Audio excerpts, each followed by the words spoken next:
Give me one reason why I shouldn't have my boy here pull your head off. How about a magic trick? I'm gonna make this pencil disappear. Ta-da! It's gone.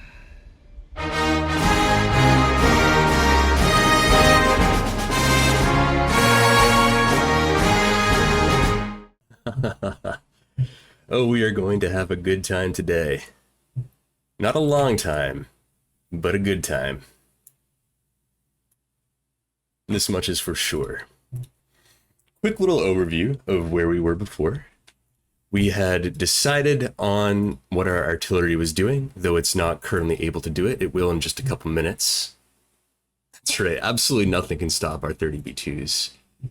Except, well, you know what? I won't get into that kind of talk. That's defeatist. We don't do that around here. I've proposed a couple routes for our helicopters. I think our top section should kind of go over here to the top of this hill north of Tubesville, where it can perhaps get eyes on this gigantic cluster of stuff coming in from the north. And I think the south section could go over here onto this hill where it can see pretty much the entirety of South Germany. And you know what? It may not do amazing work for us, depending on how good that air defense is, but for a brief moment, we may be able to see everything that is happening over here. I'm not entirely convinced that they will survive these moves, and I think we may want to consider, depending on how these go, prioritizing some air defenses with our artillery, and or seeing if we can sneak all the way around the edge of the map when we get our next group of helicopters in order to take out artillery headquarters, that kind of thing. The only other decision I am thinking about making at this point in time is taking this unit of our F1s, the big 155 artillery, and trying to drop it perhaps at this intersection on the north route, because I see air defenses along here, and I think it would be really cool if we could hit those with artillery before we got our helicopters anywhere near them. As it stands, they are currently on call, and that will make them respond more quickly than anything I can manually order them to do right now. But, the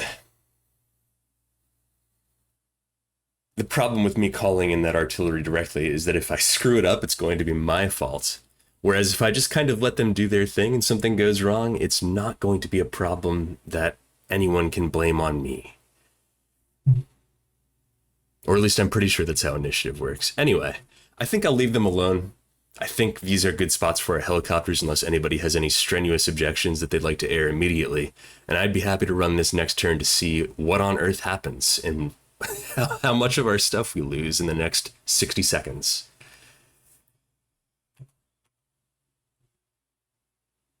All right, I'm going to do it. Let's do our next 23 minutes.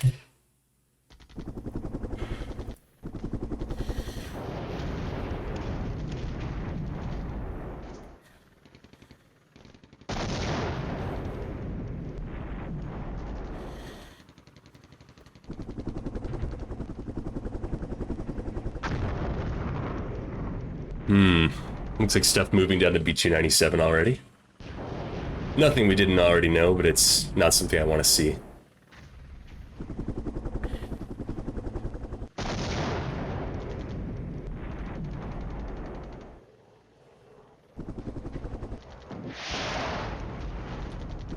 Some good ATGM action there.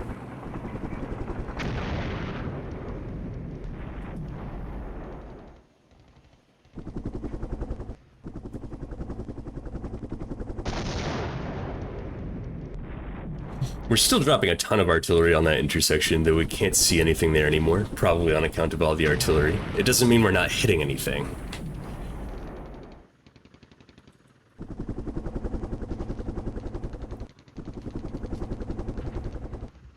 And, oh hey, look at that, more glorious AMX 30B2.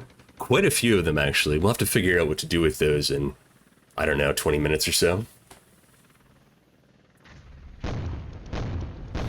And Lima's ATGMs are getting clobbered by artillery. It has begun.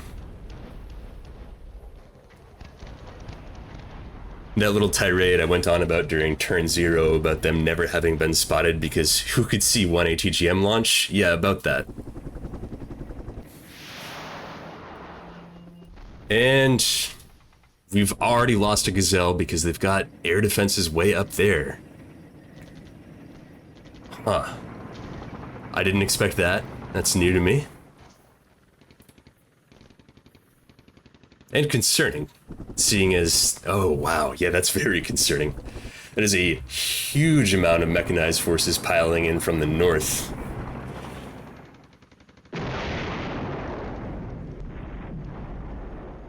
Yeah, that's not good at all. Especially if they drive up onto the hill and take the high ground away from us.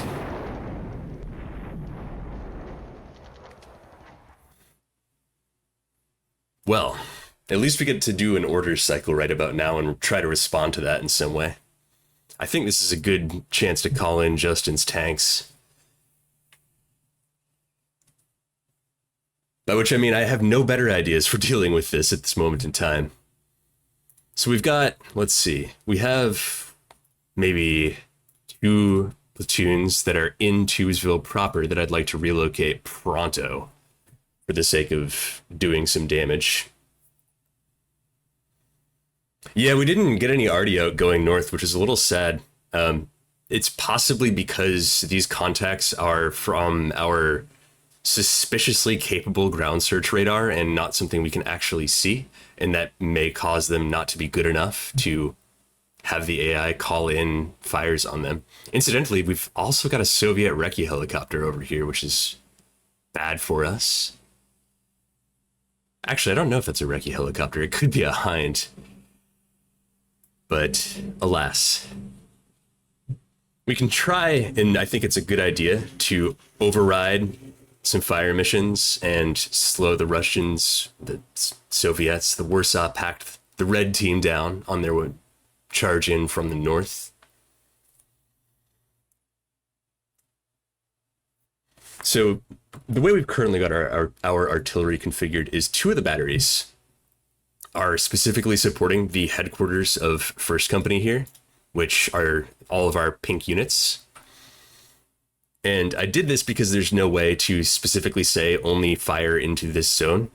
And I assumed this would be a pretty good proxy for doing that because 1st Company being stuffed over here into the edges of Tubesville is presumably only, or primarily at least, going to see things coming in from the north.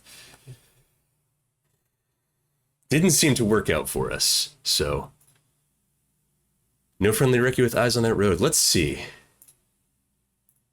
Okay, so we can see the road. It's not amazing. You can think of the number displayed when I use this visualization as if you pack the hex completely full of stuff, what proportion of it would we see? Usually you want it to be like 30 plus to get effective fires onto things. So I would consider us pretty unlucky at the current time. It probably didn't help that 2 of the batteries were continuing fire missions in the south when the turn started, so they had to finish those up before they were available for any other action. I've also noticed, if you look right here, we see APC's infantry and headquarters making their way down south towards what could plausibly be the rail line. So while I initially had some misgivings about Lima's infantry placement here in Custard Land, it's looking pretty likely now that they'll do some good work for us. My initial thought with them, if I were going to backseat everybody's tactical decision making, would be to plant them on the B-28 here in a reverse slope ambush. But it's starting to look like it was a good idea for us to have kept them up here. Anyway, let's think about this problem up north and figure what we want to do about it. We didn't see anything down south. Our Gazelle section arrived there, and I don't know, there's stuff. There's T-72s, there's Burdams, but we don't really have any sense of where the mass of their forces is at that point. We do have a sense that something absolutely terrifying is coming screaming down both roads here. And so I think we're going to do some manual artillery work to make sure it happens. Let's call in neutralizing fires. Probably the first right here. Yeah, I'm happy you chose to put your tanks there too. We're gonna need them. We're gonna need them.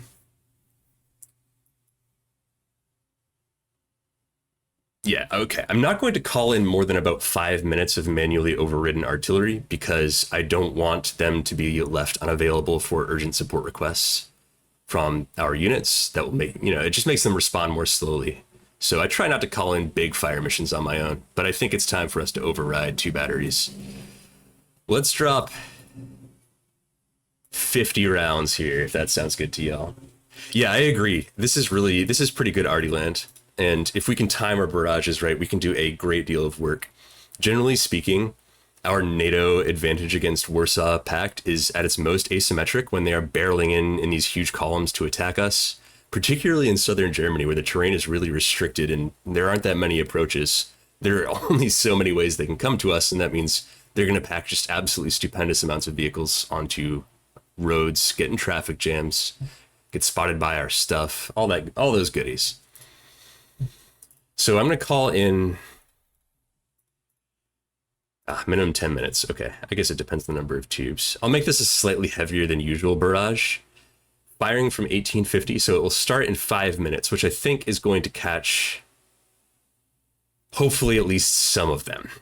The downside is it's going to make it harder for First Company and units in Tubesville proper to see up that road on account of the artillery just kicking up tons of dust and smoke, but better that it's kicking up dust and smoke and hopefully converting our opponent to said dust and smoke than, not doing anything useful at the moment. So there we go.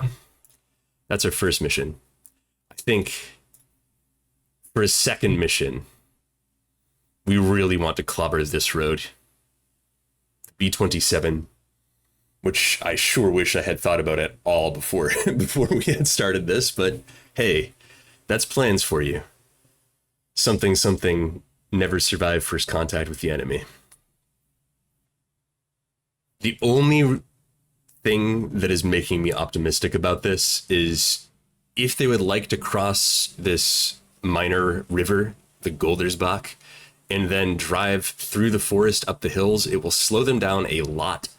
That's going to take, I don't know, at least half an hour, I would guess, for them to move 1.5 kilometers onto the top of the hill here, the high ground. And that means we have time to reposition our armor and help deal with it.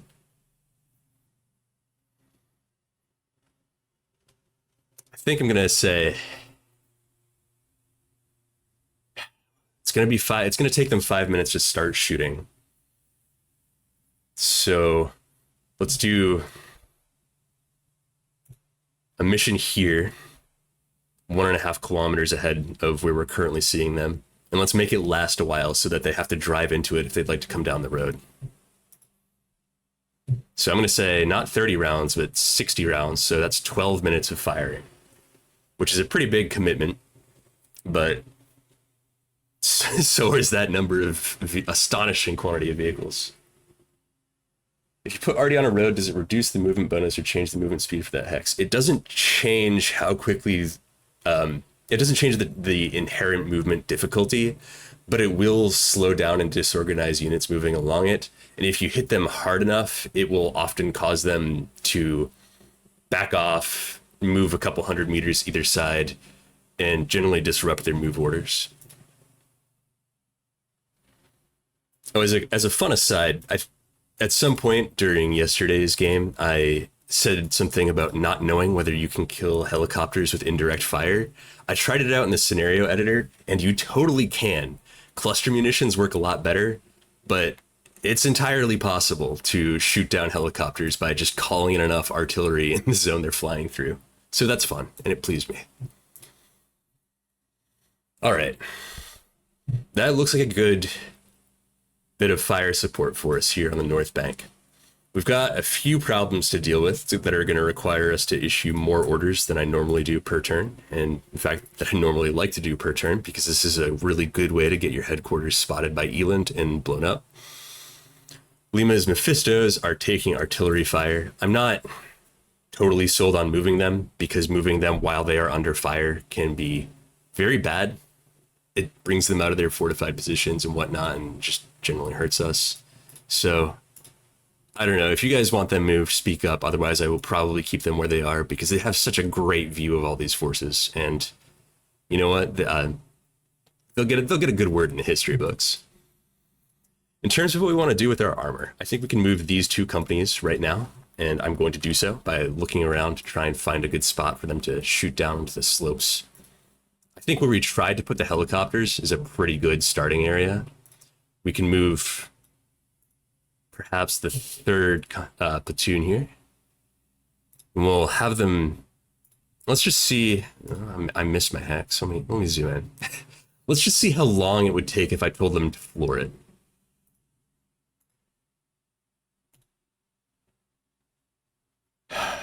Ooh, it would take almost half an hour. That's not amazing. I still think they would beat the Pact forces here, because crossing a stream and whatnot, it's going to take a really long time. But let's say they don't cross the stream. Let's just say that they come down this road and really just wedge a huge amount of mechanized infantry into Lustenau, which is a great name.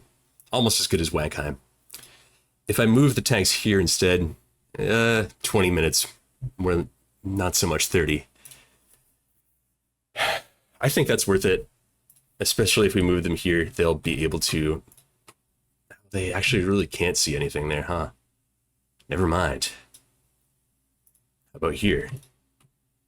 Or here, or here? I think we'll commit this platoon to the full 30-minute move. We'll drop them there, and if that goes poorly for us, then so be it. We have more tanks on the way. This platoon, 2nd platoon.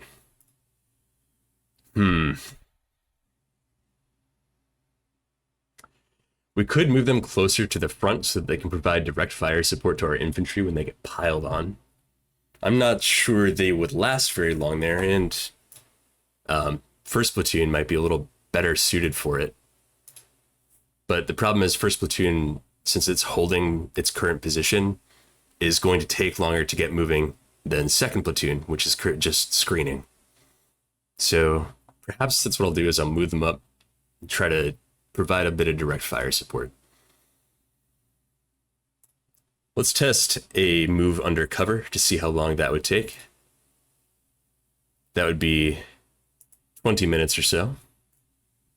And if I make it a move hasty, then it's actually only 1 minute faster. So I'm going to say move under cover, particularly if they've got helicopters, which they certainly appear to. Then there's little point in us getting all of our tanks killed before they can actually make it up there. As for our helicopter, the gazelles that have, well, I say gazelles plural, it's gazelles singular now, that has spotted this huge amount of BMPs and whatnot piling down in from the north. They're backing off to here. That will happen in like a minute, and then we'll just kind of hang out. Not sure what they can see from this hex. Nothing particularly useful. But I'm pretty sure if I try to override their orders, it could make them stay here for longer as they cancel what they were currently doing and process what I've told them to do next. So I think it makes sense to just let them back off of their own volition and figure out what we're doing with them in our next command cycle. That leaves us with all of these. Look at that, 5th RC, which I can only assume stands for remote control.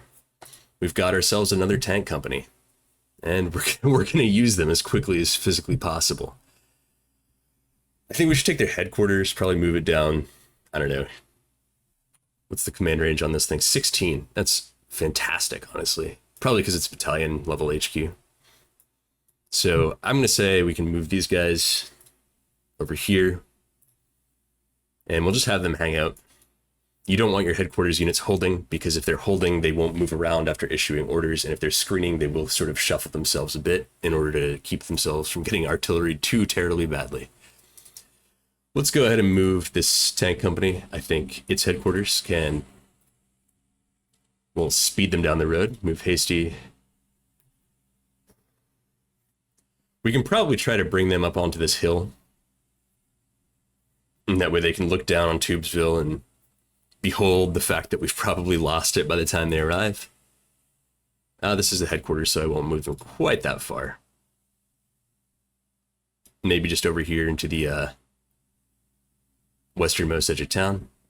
And then we can move their platoons up into some more aggressive forward positions. So, where might... we can put these guys here in case anybody tries to come up over the hill. That would be a good start.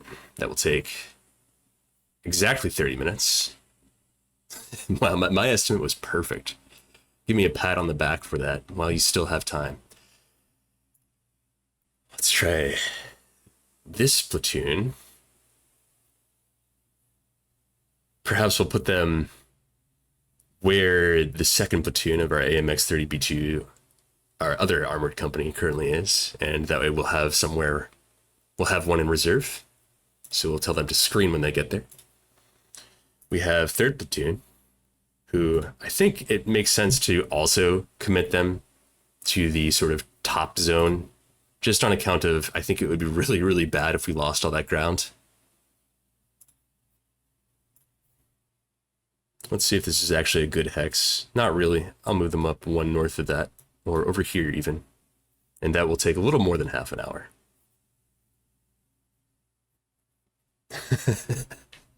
I appreciate the pats there.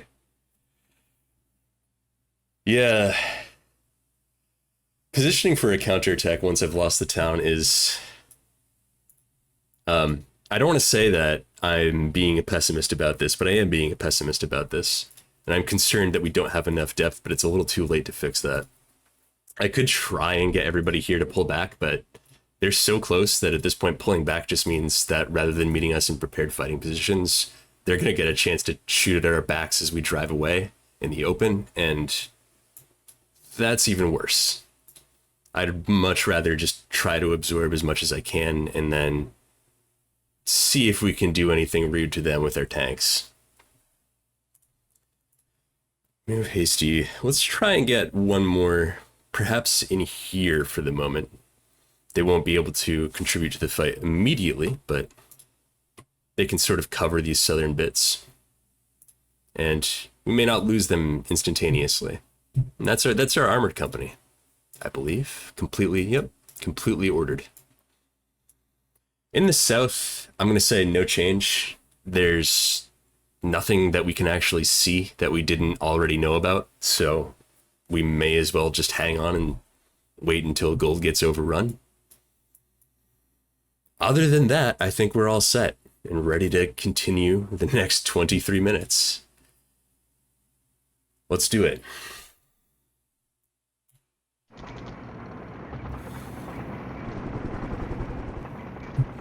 Can't see anything anymore now that our helicopter's backed off, but that's kind of what we expected.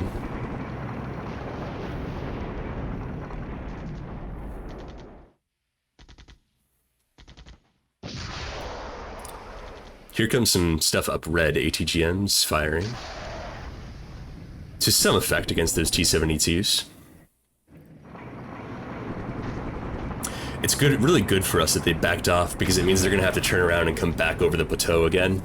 Plateau? Who says that? Plateau.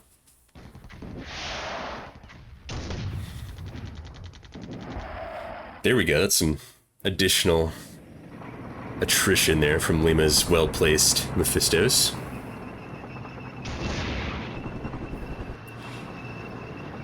First Company's Mephistos on that hill are getting shot at now, which was to be expected, but nothing's really done anything terrible to them yet.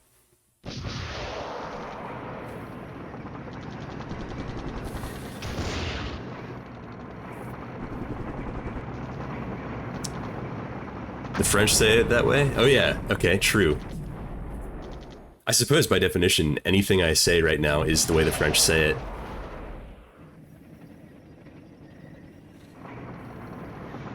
BRM-1K, hey, I will also take that happily. Here comes our fire mission up here in the north, and it is effective.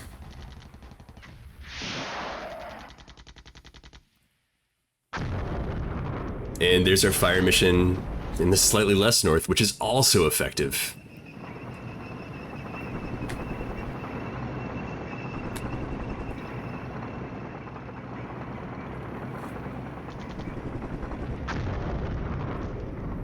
Let's hope they're still there trying to get over that bridge. We can flatten them a little more. Even more ATGMs from Lima's Mephistos. They've got to be starting to... Yeah, they're down to about half of their ammunition now.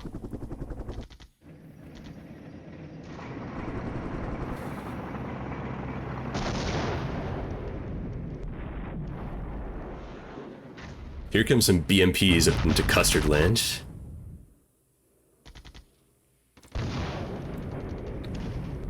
And Lima's Mephistos, we've lost a couple there. Actually just one, due to that ongoing artillery.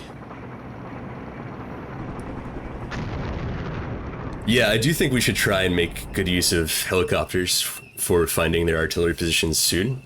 This force has much better air defense than the one we were fighting yesterday. So... it's going to be more difficult. Further, I had this entire idea about this big long flank around north through this forested area where they'd have pretty good cover. I actually tried that and we just lost a Gazelle because it turns out they're coming down the B-27. So that doesn't look as practical, but maybe we can get around them in the south instead. Taking some losses there in Custard Land. Taking more losses in Custard Land. Oof.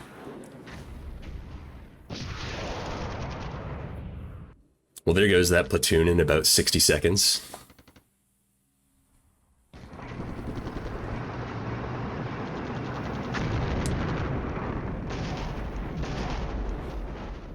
More effective artillery coming down on the B-297, so that's a start. Looks like we only clapped some scouts with it, but it's still important.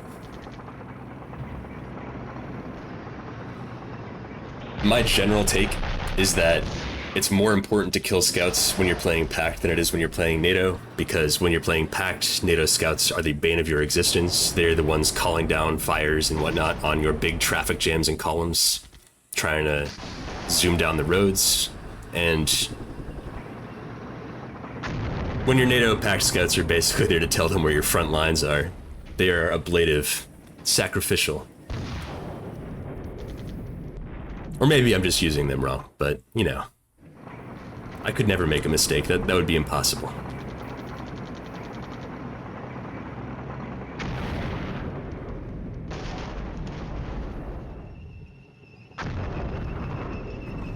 This is some productive fires up north. And now our inevitable hill of death is getting artilleried. I think that was worth it. Those Mephistos have done a lot of work.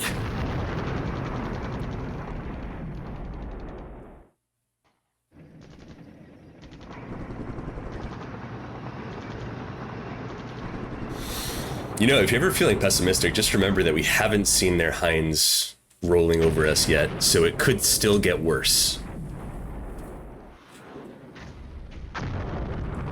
Got a counter battery radar detection from way up here in this corner.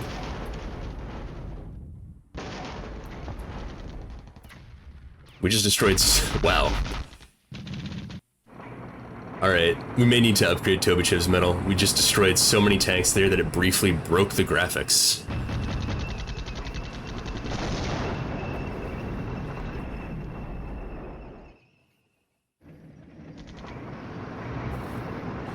I believe we can check the artillery units once this turn ends and see how many kills they claim, and that number will be perfectly accurate, even though there's actually no possible way for them to know that other than secret French ESP.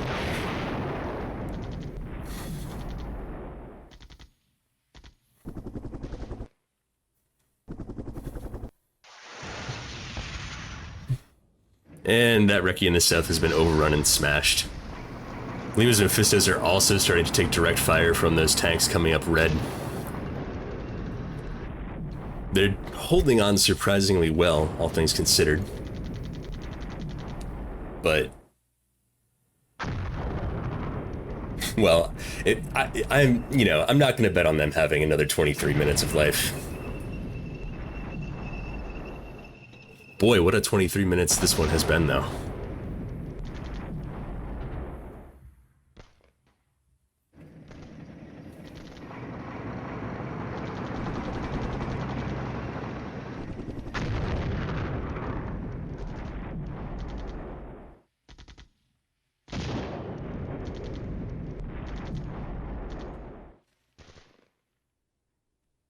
All right, here come our second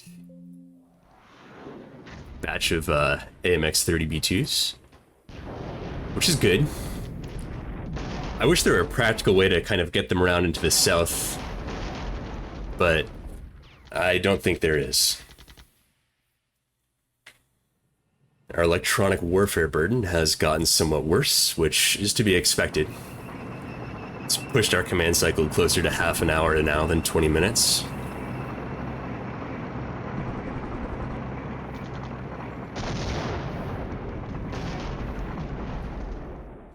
Continuing to do huge amounts of work here on the B-27 with our artillery.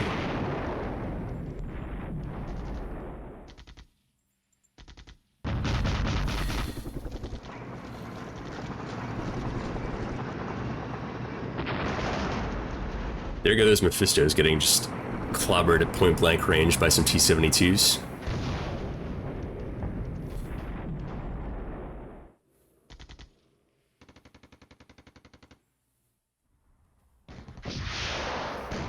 These tanks are in a great spot, and they're going to do a bunch of work for us until they expire.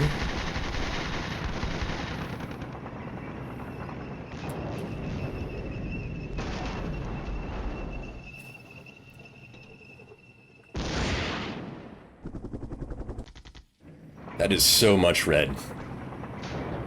That is so much red.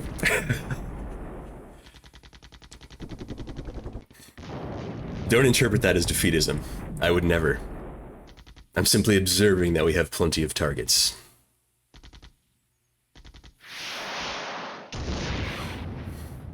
There we go, take out some air defenses.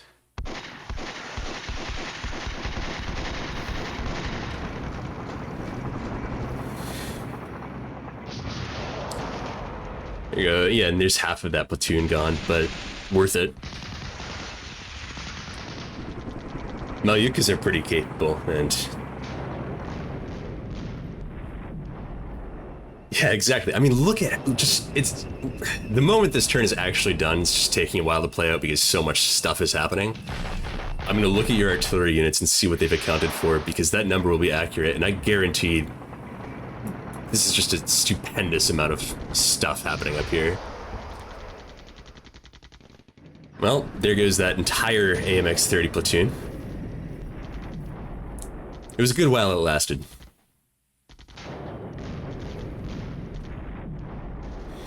I may need to check the SOP of our infantry and stuff up here too. I don't want them relocating when they take losses. We can't really afford that. We don't have the depth. And I don't want to pull them off the high ground.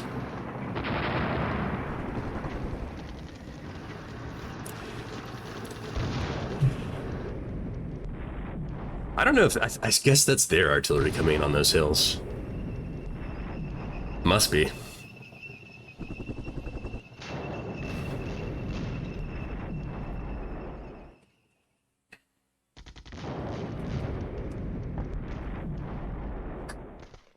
We could consider doing a bit of counter-battery work now that their artillery is really starting to take a toll on us.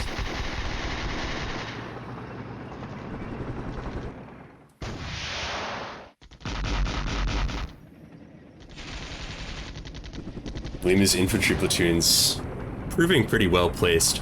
It looks like they've driven a lot of their frontline assets past them, and now we've got Iglas and headquarters and stuff mixed in amongst them, so they'll be able to do a bit of good work disorganizing the Pact forces for us here. And it may cause them to sort of stumble on the red axis generally. Wow, what is happening down here? I hear a lot of vehicle destroyed .wave sound effects playing. Good lord. Claimed 13 vehicles with that one barrage.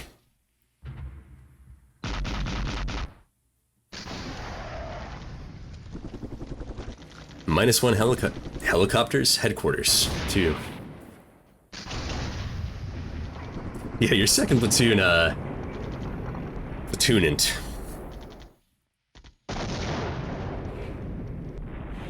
Yeah, they actually... I'm totally on board with letting our artillery displace before they get losses, because they have done way more work than any of our other units so far, and it would be absolutely catastrophic to lose them. There we go. We get an orders phase. We can catch our breath. Let's see what's going on.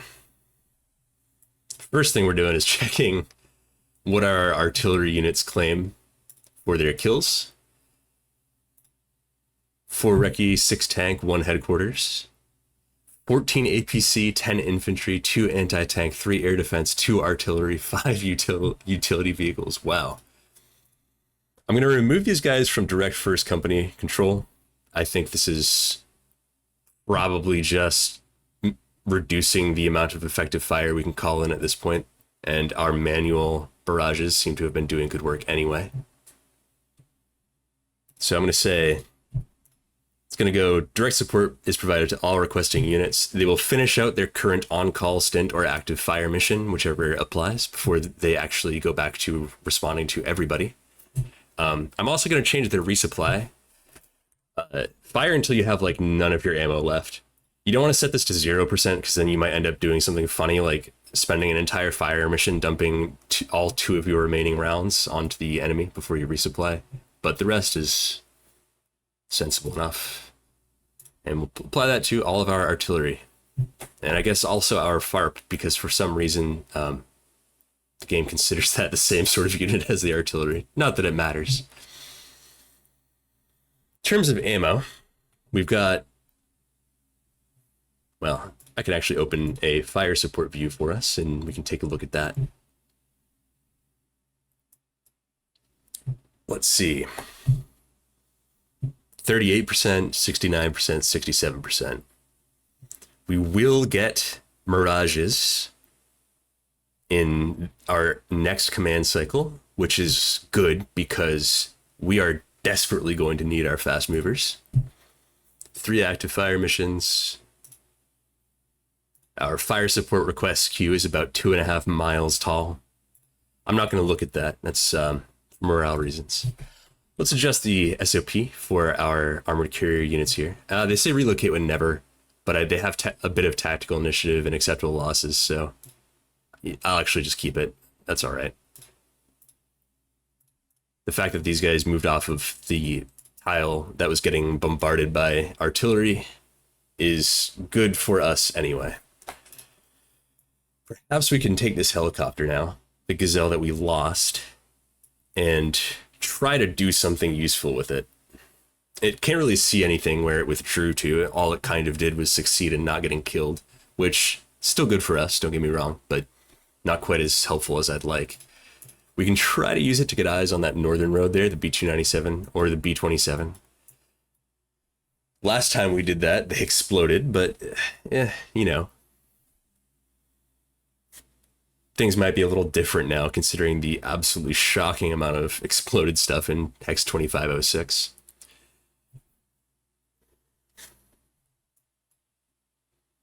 Perhaps if... Yeah, the problem is I can't really move them too far south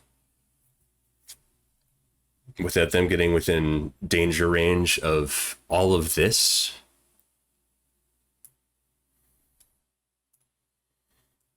I think it's worth moving this section around here, the one that I placed in the south. If they still don't see anything, then it's very possible that the Russians are committing more to this red axis and may have backed off a bit down here. I don't know that that's true. In fact, I can basically guarantee that if I decide it is true and then move these helicopters, we will shortly thereafter learn that it is false. But we really, really need the fire support. So let's try it out. This hill really would be a great place for them. I can move them there very quickly. Call it 1, 2, 3. I need to change their standoff orders to reduce it ever so slightly. And that way they don't back off the when they arrive at this hill. From here, they could try to attrit some of the T-72s, the BRMs, the infinite pile of BMPs, all that other good stuff. Let me make sure I've updated the rest of our artillery all requesting units. Good. Let's make sure this one is also on all requesting units. Good. Yeah, so I don't remember where their artillery was, but we could consider dropping some rounds on that too manually. I think it will be an intelligence enemy sit rep. No, these lost spotting contacts in last hour. This is what I wanted.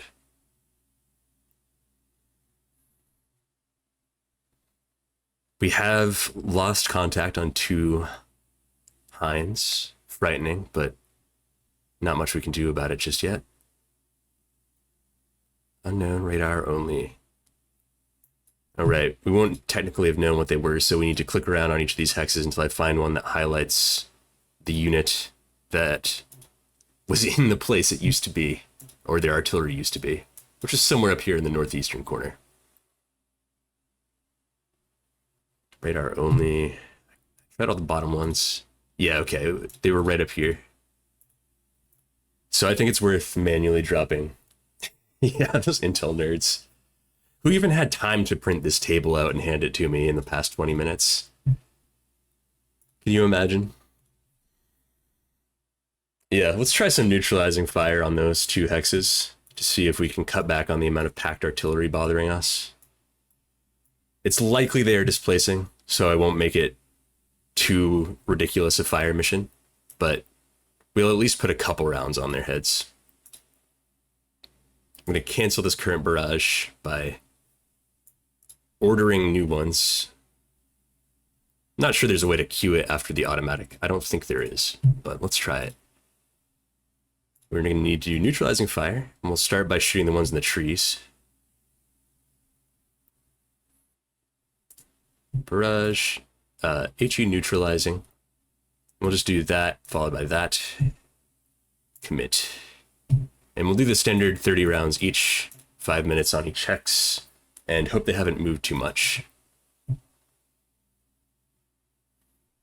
Yeah, I think that makes sense. We can't just keep eating artillery like this in our fixed positions.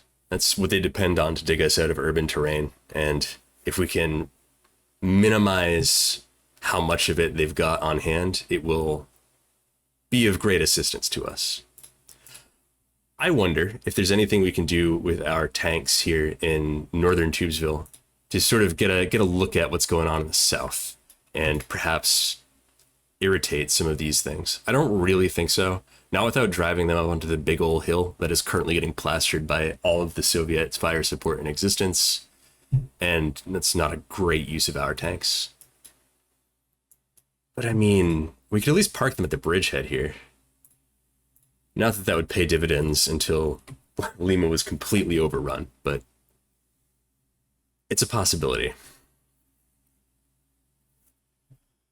There's also these Hinds that are rather suspiciously loitering around Soviet forces up here in the river. There's nothing we can proactively do about them, so we just sort of have to let them be, but it's good. It's worth remembering that they are in fact still there.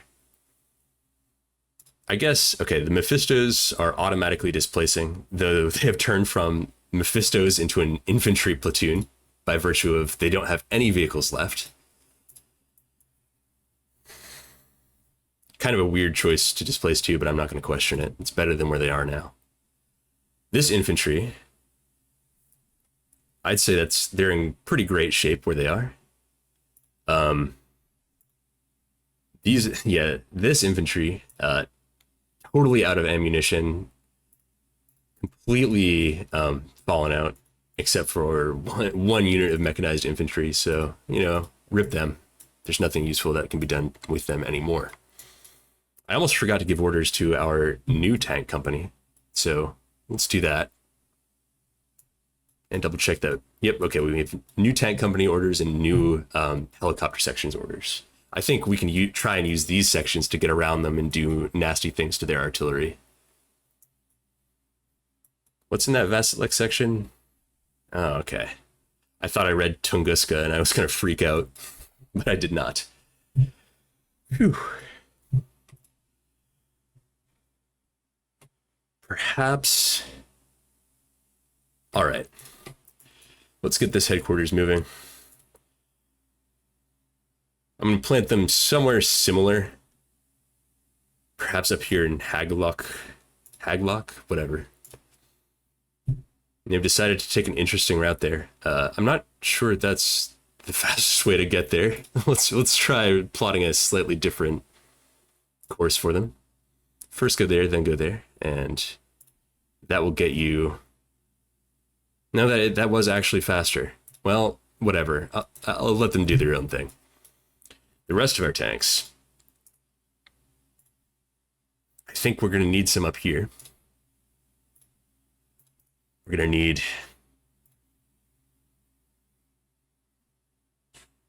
I mean, I'll put some next to our other tanks. And they can hold there. And that way, when we inevitably get surprised by people coming up over the hill, they can at least also be surprised by us. Don't know if we'd see anything handy from here. Not really, no. Top of that hill could be sort of vaguely useful because it has good sight on anybody coming up through there. I'm going to move them there. We can back them off pretty quick because it's just a hilltop next to a road. It's not the deep forests. So it won't take them forever. And maybe the very last platoon, we can, I think I'll put them here in the south. Back up anybody over there. Now for the helicopters. Let's try plotting a really, really long run over here, and then we'll hunt them up to perhaps here. We'll commit that, tell them to screen, edit their orders to tell them that their last waypoint is actually a hunt. And,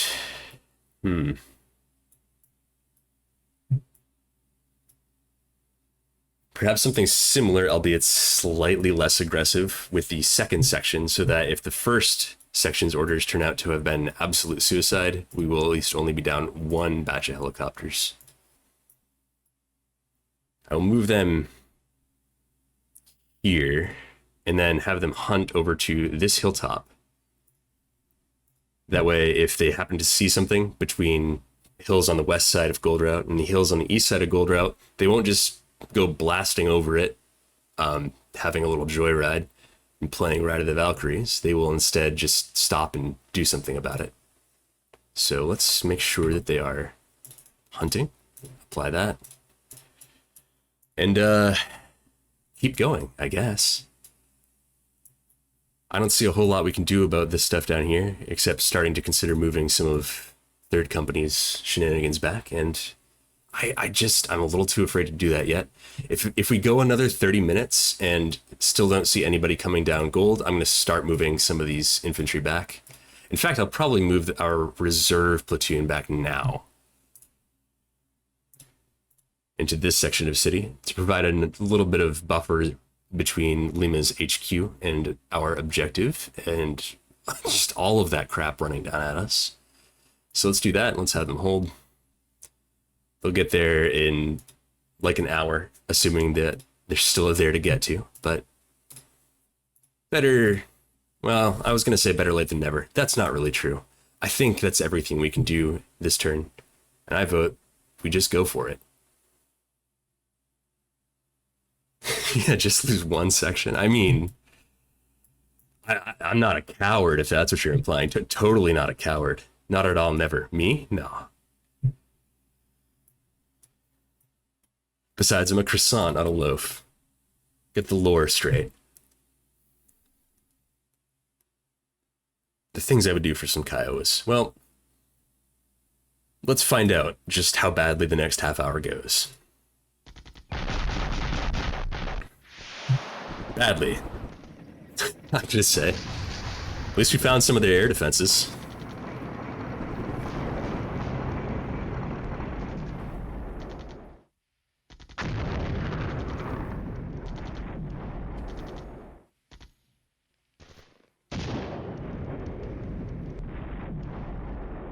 Croissant-san. Yes. You'll refer to me by my full name.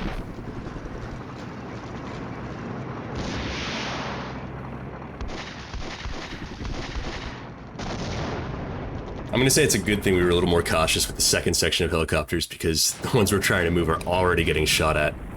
The upside is it's not very effective fire so far, and that suggests we might be able to run them low on missiles by simply attriting them with our helicopters.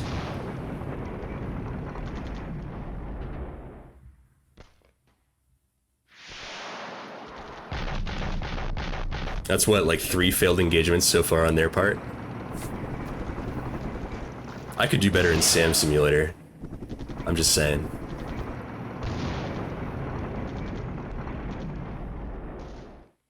That does mean that the helicopters I was trying to move are absolutely not trying to move anymore, and so they won't be able to show up in time to help the red section.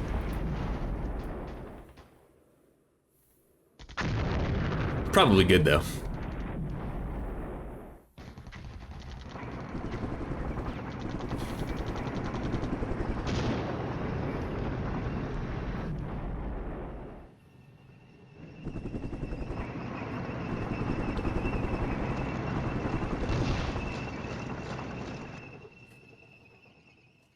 I give it maybe 5 to 10 minutes before we're involved in knife fights in South Tubesville, just judging by the size and composition of the forces hanging out on the B-28.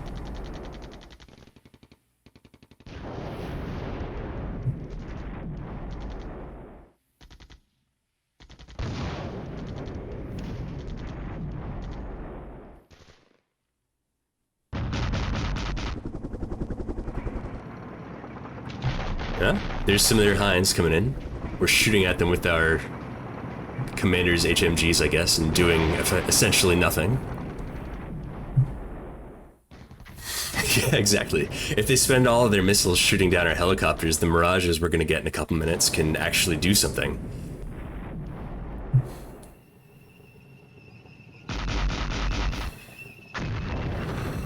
Here comes our manual counter battery, and it is working.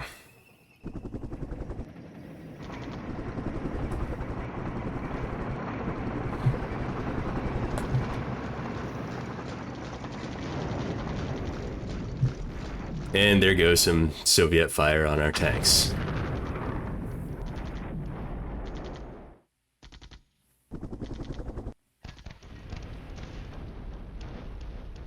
They're in urban terrain, so it's going to be pretty difficult to actually meaningfully dig them out without stupid amounts of artillery, but still not something we want.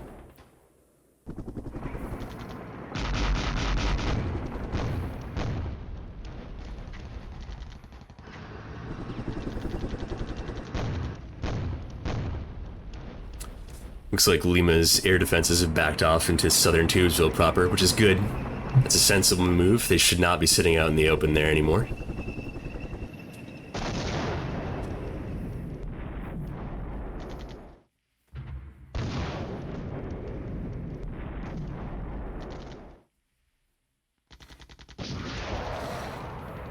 I'll take credit for those Milans doing work on red axis here on final approach.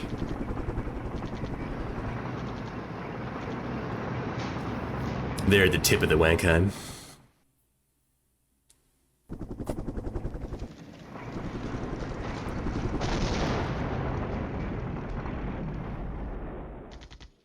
I don't really know what's taking them so long to get to us up here in the north. It could genuinely be that our fire support is effective enough that we keep turning them around, and a combination of that and it's kicking up so much dust we can't see them could mean that we've done all right so far.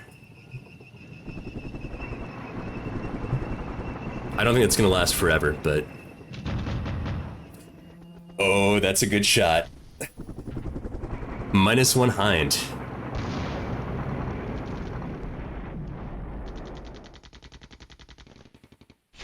3 on 5th RC. They claim that with 20 millimeter. I didn't know they had that.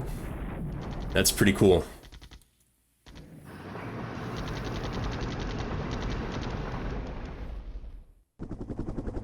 I'll have to check their unit card out later, but 20 millimeter anti-helicopter stuff is, if it comes on the tanks, then hey, the better for us.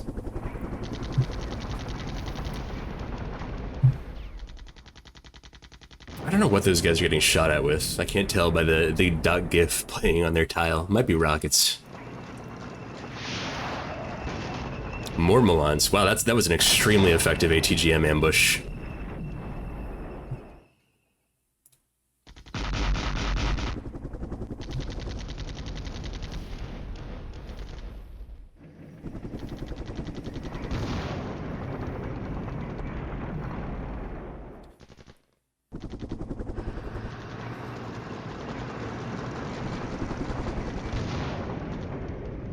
Our new sections of Gazelles don't seem to have any problem backing off, or not backing off, but any problems with the air defenses that were harassing our old one out here.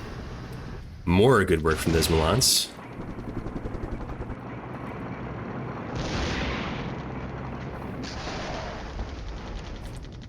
Oh, you love to see it.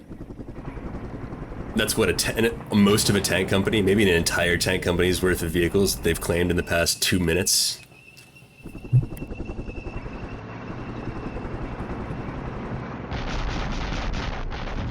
Taking more pot shots at their hind.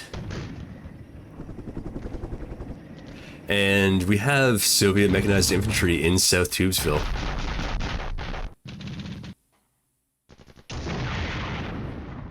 As well as our AMX-10s and Milans getting shredded as they're forced to back off.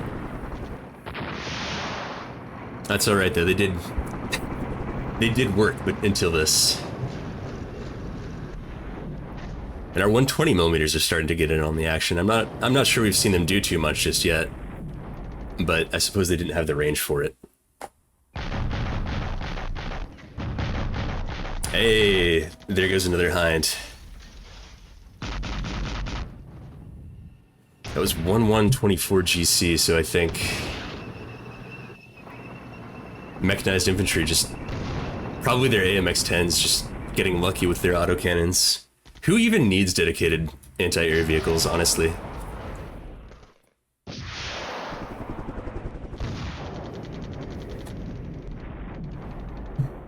Promising results so far from our southern infiltration attempt with our Gazelles.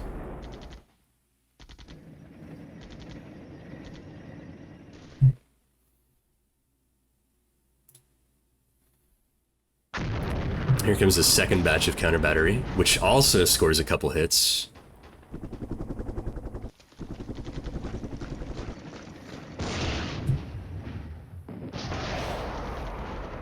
In a questionable decision, one of those platoons has decided to back off out of the city and reposition to the hills to the south. I'm not sure that's an amazing idea, but we'll let them do it. It's not like we have a choice.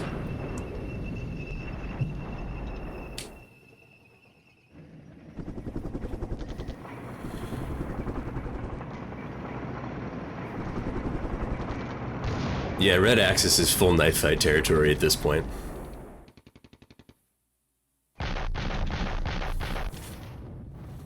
Good illustration right there of just how deadly dug-in infantry are against attackers in knife fight range. They're driving up in their vehicles, and we, on the other hand, actually have prepared positions, so let's make it last. In fact, judging by those little blue triangles, we've actually caused their mechanized infantry to reposition back out of the city, so we've repelled their sort of initial attempt.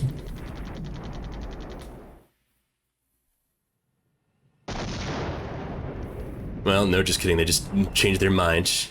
That's right, because we just hit a Soviet order cycle. And it looks like the stuff is starting to come down that north road in earnest now.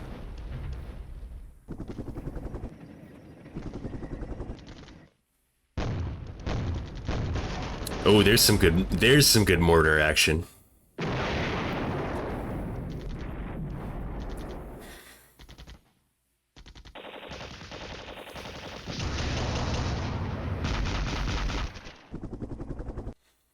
That's right, this is our Tubesville. You can't have it. Losing some of the IFVs, but that happens. IFVs are not incredibly survivable under these circumstances. They're pretty deadly, but they tend to fall over pretty quickly as well.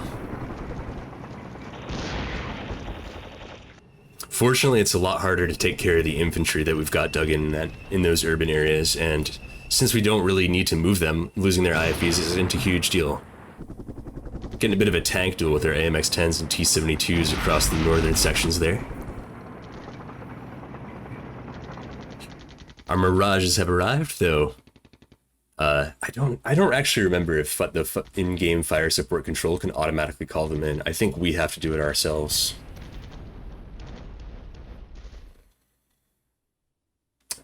Oh, no, okay. They can be called in automatically, and while we didn't lose one, we tried to call them in on this north route, and they were forced to jettison stores and get out of there, so they'll have to return to base, rearm, and come back later. As well as our other batch of Mirages. So both of our fixed wings have tried and not been shot down, but been pushed off the actual Soviet course of action without being able to do anything. It's not quite the outcome I was hoping for, but it could be worse. We could have lost them. The tank duel isn't going amazingly well for us.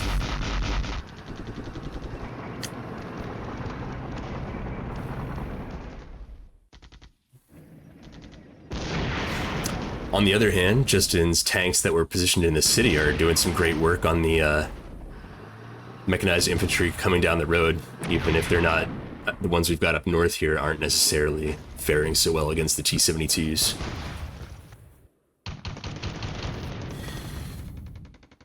Yeah, and there we go. That mechanized infantry platoon down there has now... It's now an infantry platoon.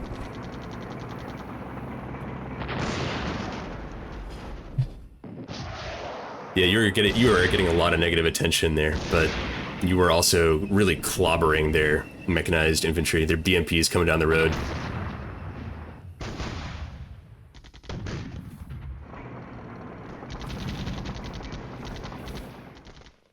Ooh-wee, okay. This is one of those things that concentrations of force that make me wish so badly that I was playing as my comfort faction, the United States, and had some MLRS.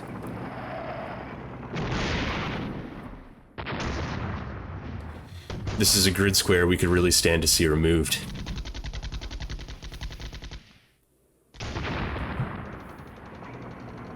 Yeah, this is great tank placement. Those direct fires are doing tremendous work for us, keeping the Soviets off of our face.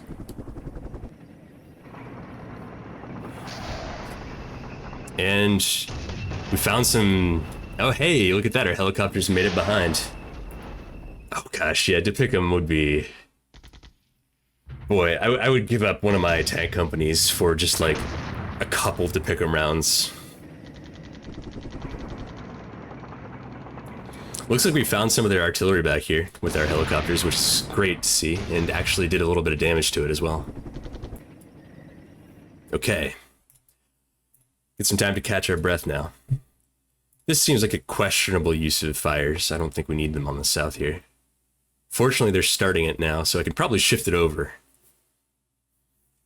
To pick them on this would be absolutely unholy in terms of its effects. I would love to see it. I'm not... I don't know. Don't know why the French didn't have it here. Maybe they thought it would be unsporting. I can get behind that. I'd also like to see... I don't know what happened to my recce helicopter that was one of our original 2 sections. Anybody? Oh, is it back over here to resupply? Yeah, it came back to resupply for some reason. Alright.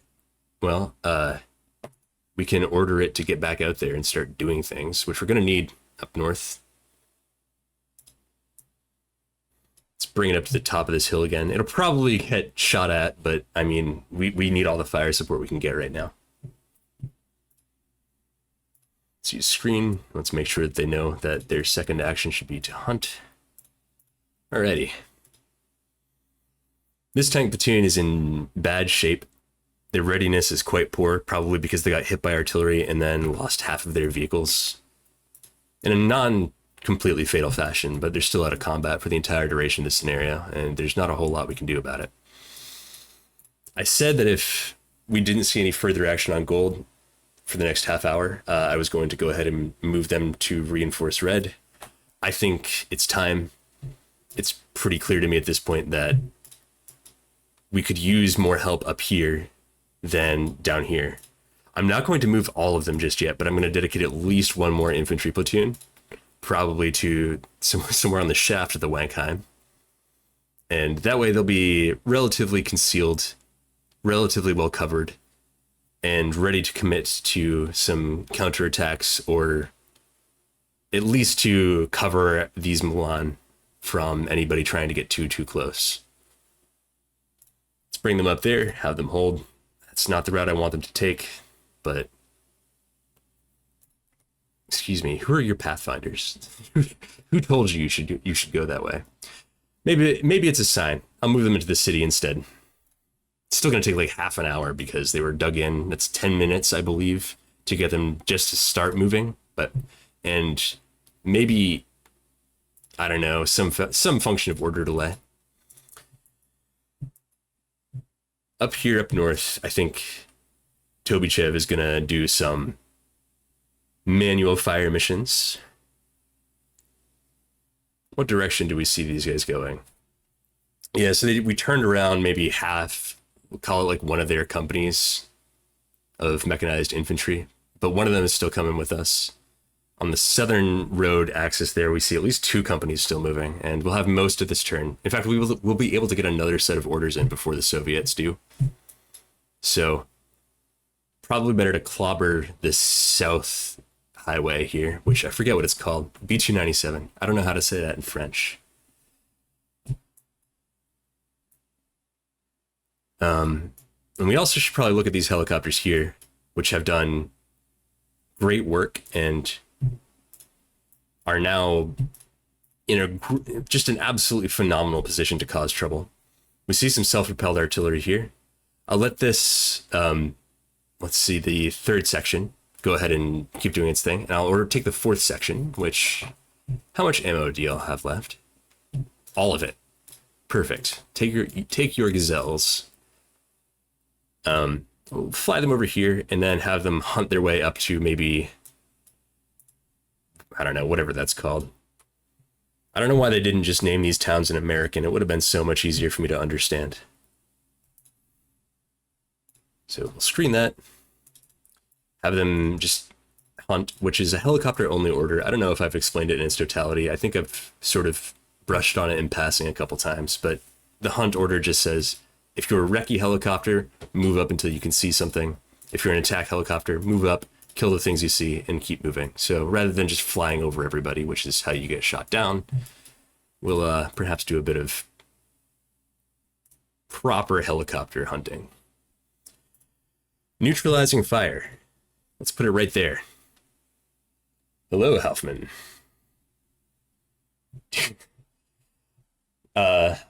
Do X cent. Yeah, hey, I know what a cent is. That's that money that's hardly worth anything. Quatrevinct Dixcept. Hey, yeah. I'm not sure if there's a more American way for me to pronounce that, but if there is, I'll work on discovering one and inflicting it upon your ears. So let's bring some neutralizing fires down because I'm terrified. Let's make it a big fire mission. Like a really big fire mission. 15 plus minutes worth of fire mission. When will that start? Orders delay is 12 minutes. Oof.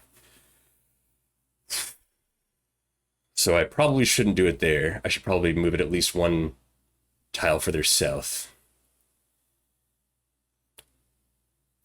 I love the decisions orders delay forces you to make in war games. I just can't stand having perfect micro control of everything in real time all the time. It makes your decision-making process really artificial and video gamey, whereas only being able to make a limited number of choices and not immediately. Really, I don't know. I feel like it puts you in a commander's mindset more so than just, playing an RTS game. Now, the fact that it's going to be 12 plus minutes until we start shooting here poses an additional dilemma in that once they cross this, once they cross this hex, they could move either here or here. If I were them, I would probably be moving into the actual city proper, but it's possible they split their forces. And I think if we drop stuff here, then we get, like, I don't know, the remnants. These look like what used to be infantry. Oh, these are, that's funny. We're getting the NATO counter for, I think, mechanized infantry with tracks. I guess I said mechanized already, but they're actually mostly Iglas. Anyway, I think we'd catch them, but probably not these actual terrifying companies on their way in. So let's not do this order like we had thought. Let's try and no, I don't want to have you directly on call. I wanted to click barrage, neutralizing fire, and let's try and split the difference between these hexes. How are your proud compatriots doing? I think we're putting on a good show of ourselves so far, but wow, there are a lot of red things coming at us, and there's a lot. I don't know what else to say. It's like trying to fight an anthill, except the ants all have tanks. We haven't actually lost any of our objectives yet, but we don't have any depth to our forces. If they can push us off of them, that's it. We will probably be shattered and done for. So really what we're doing now is betting on being able to hold them off and hopefully make use of our armor and artillery to engage them while they're on the roads and the outskirts of the city, rather than having to try and dig them out of urban terrain. Yeah, I think we're going to hit both of those hexes, and we are going to hit them with, we'll probably do 40 rounds each. That's 8 minutes of coverage per.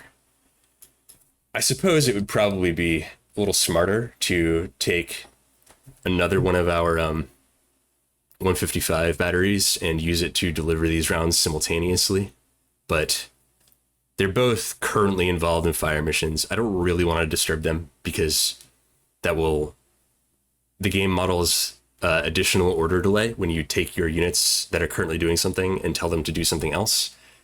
The order delay may say 12 minutes, but it's going to take them a couple minutes to say, okay, everybody quit what you're up to. We've got some new commands here. Go ahead and start doing those instead. I'm not going to bother them. And besides, they're going to need to resupply kind of soon anyway, which is not amazing for us. I would say this battery has probably 2 to 3 fire missions left in it. This one has 1 to 2. Fortunately, our 120s are now in the zone where they can do a lot of work, and they actually have done a great deal of work to repel this initial assault. I think they can just stay there. Cleansing fire, yeah. That's what they should call it. I don't know what I want with these guys. Oh, and we also have this recon helicopter just like chilling here where it was pushed off after its compatriot got zapped. I think I'm going to move them south and plant them roughly where the Milan are on the tip of the Wenkheim, because those Milan troops are currently resupplying and will be out of action for a little while because of it. So there's a pretty good chance, I think, that they get zapped by air defenses while they're doing that. But if I just pull them back over here, then they're doing us absolutely no good whatsoever. And, well, why would I have them? So maybe we'll move them over here and then hunt them the rest of the way. Let's check on our fixed wing.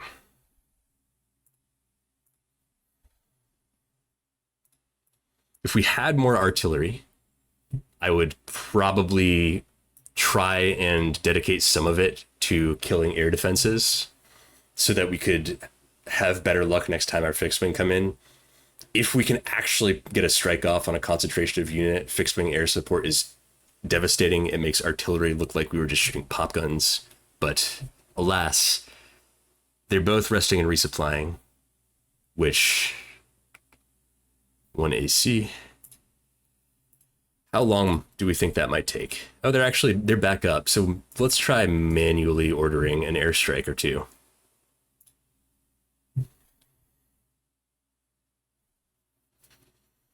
If we go here, there's a good chance they won't even make it all the way. We could try ordering them to kill the Vasilex instead. That would be pretty good. We see air defenses back here, though, so that's not amazing, and it doesn't bode incredibly well. We could send them back up here, where we did a little bit of counter battery. Dropped maybe, I don't know, three or four SPGs. Because airstrikes have a little bit of tolerance in where you call them in. They can find things that are not exactly on the hex you have targeted them at. Especially if the weather's good, which it's sort of... I mean, it's partly cloudy. I could check the weather report, but I mean, that's for nerds. Let's just assume it's going to work out. I'd like to try one more airstrike on this section of advancing reds, because even though I think it's more likely than not that they will be chased off by air defense and fail to complete it, if it paid off, it would really pay off. So let's call it in there. That pink or zone you see is where they will be free to actually bring things in. That will start, let's see, give them the maximum discretionary target selection, because I don't know if I can guarantee where anything is necessarily going to be. And let's grab our Mirage 3s and see if we can do some work over here on the opposite side of the fishbowl instead. Let's make sure that they're done resupplying. Indeed they are. Yeah.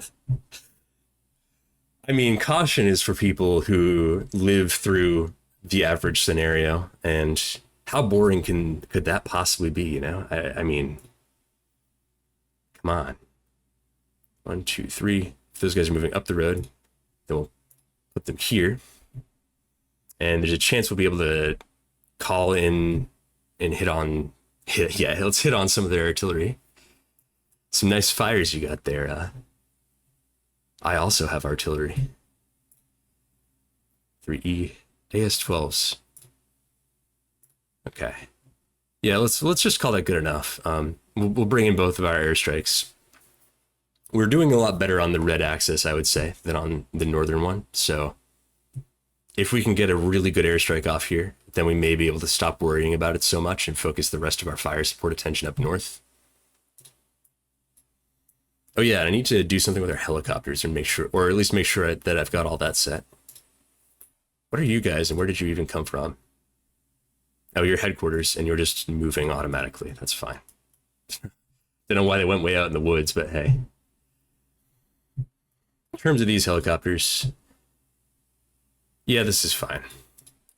I'm a little bit worried that what will happen is they'll get up north here, they'll run out of missiles, they'll decide that it's time to go resupply, and they will fly in a straight line to the FARP, which will take them over roughly every single person who has ever been a member of a Pact military ever.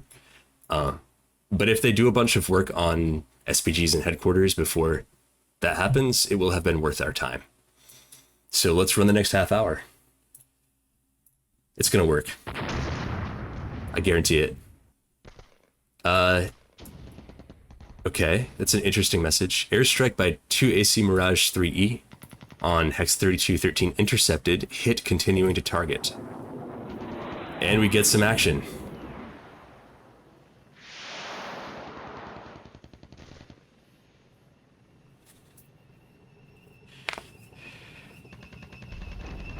And okay, there we go. I told you it was worth assuming it would work out. Oh, they only have AGMs rather than bombs, so they're not going to cover as huge an area, but this is still quite effective. There we go, 20 more minutes, and they'll be back and ready again. Here we go, another airstrike. There's some, okay, there's the Tunguskas. And here comes our second airstrike. Look at that, we are 2 for 2. Oh, please.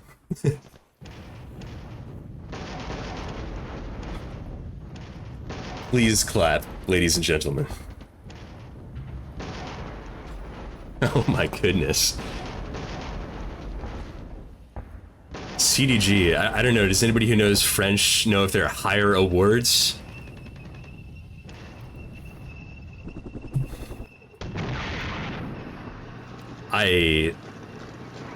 That was... yeah, well, that's air power for you. I love airplanes. I love airplanes. We lose a gazelle, but it's a trade, I think. These Tunguskas have seen us now. And Tunguskas are absolutely terrifying, but...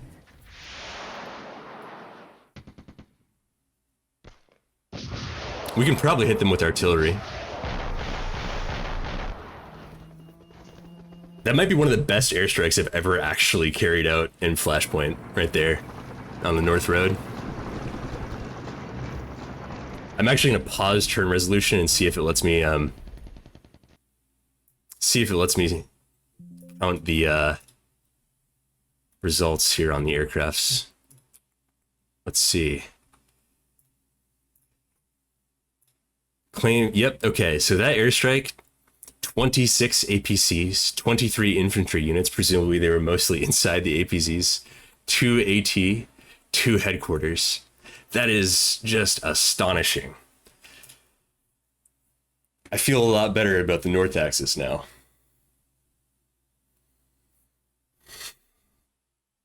We're gonna have to invent new kinds of medals for those pilots. Anyway, let's continue turn resolution. That was the first 2 minutes, by the way. No, actually the first 1 minute of the turn.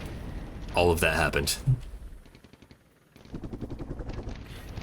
Yeah, they are going to walk into the artillery barrage, but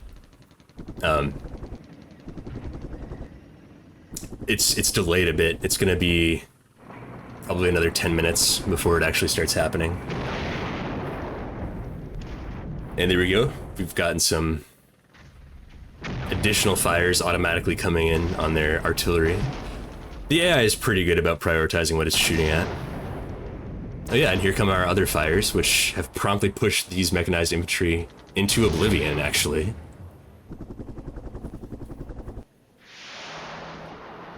Wow. You know, I really thought that Gazelle would make it more than 1 hex.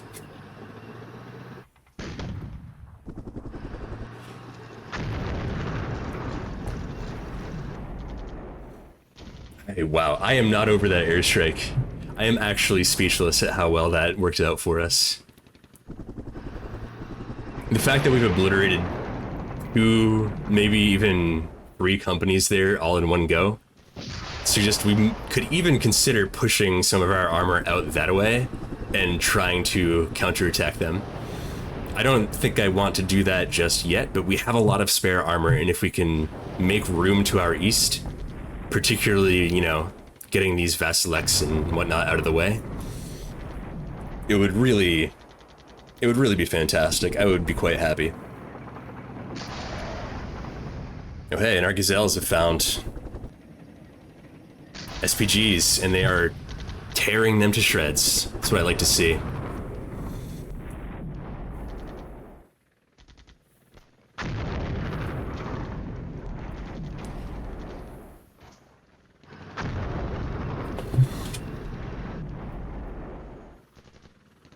We're gonna have to resupply the helicopters, and it looks like they have chosen to return to their FARP by flying over the Tunguskas that killed the other section, so I suspect this is the last of the use we'll get out of them, but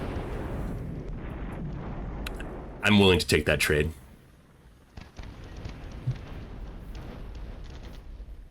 I'm perfectly happy with that. Not only did we mess up some of their artillery units, we found them, and that's gonna result in some high priority fire support coming in soon enough.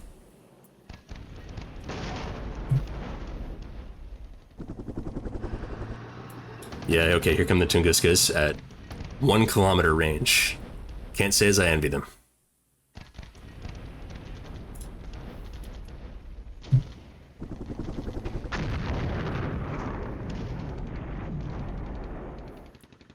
Not sure who's calling that artillery in. Could be this recon, but it could also be these infantry units out here. Either way, it's working pretty well for us.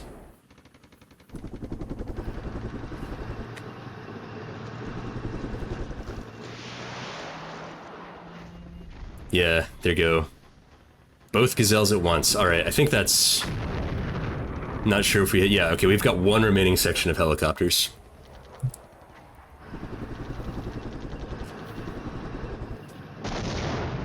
You know, when I made that turn 0 video and I said that their air defenses were to be respected rather than feared, I think I may have to retract my statement. We should probably fear them. Oh my.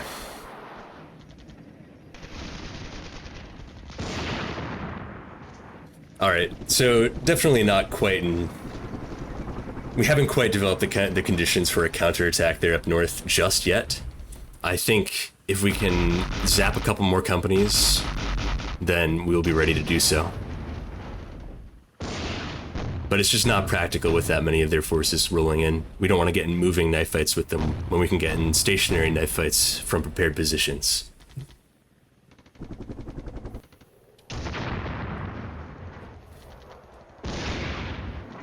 More of Justin's tanks doing good work.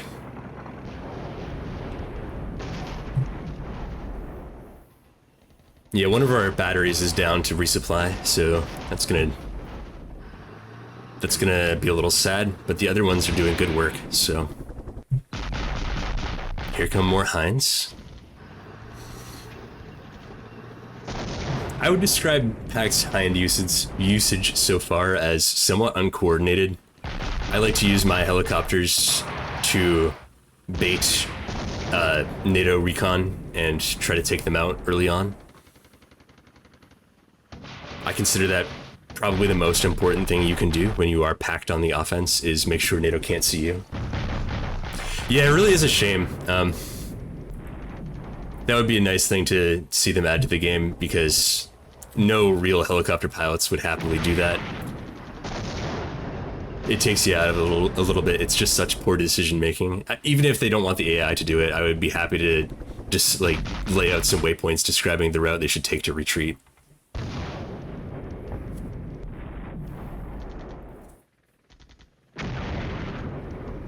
And there we go, we lose an AMX-30 to artillery, but it happens. There we go, their Hinds have shown up and are starting to do a bit more work now, but if they'd coordinated them with their push, which I suppose was difficult given how much we managed to interdict it with fire support, then I think it would have made more of a difference.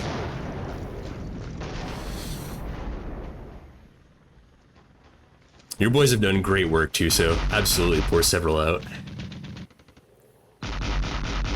Without this tank platoon, it's possible that the forces would have been on top of us before we could have called in that amazing airstrike, because their repeated direct fire up along this road kept causing their mechanized infantry platoons to turn around. We do claim one of their Hinds here. I don't know with what, 20mm of some kind. The bad news is everybody in town opening up is likely to reveal their location and cause everybody to get even more artilleried. But I'd much rather be shooting at the helicopter than not, so it is what it is. It's World War III, you know, you can't opt simply to not be shot at by artillery.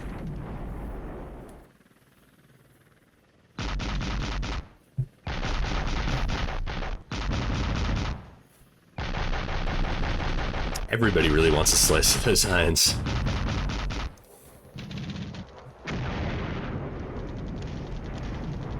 Oh, hey, there's some more effective fire.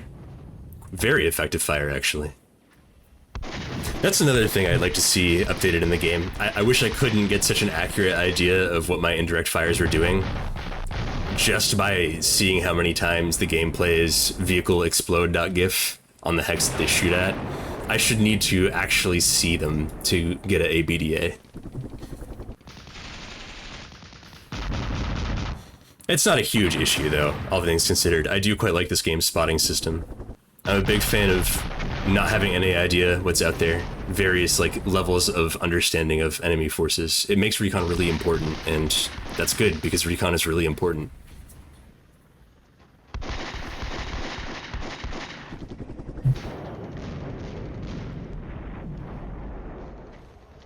I mean, if they had to be dropping artillery, I'd rather they be doing it on that one tank platoon, I guess. They stand the best chance of not getting wrecked by it.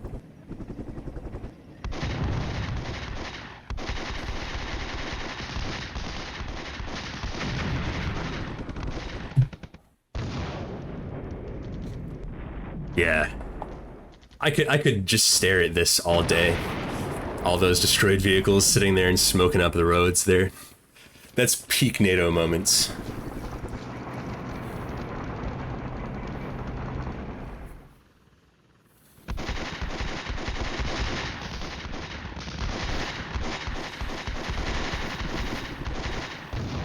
I haven't played a ton of the scenarios in this southern pack yet, but the terrain in southern Germany is definitely, it feels a lot more constricted than what you get elsewhere. And while that's bad for me, because I usually, though not always, play blue, and I have a harder time figuring out good ways to maneuver and do proper, like, actual mobile defenses, it's also bad for Pact because their existing primary weakness, that they have to drive just an absolute ton of stuff down relatively few viable routes to get to you, is amplified in this environment.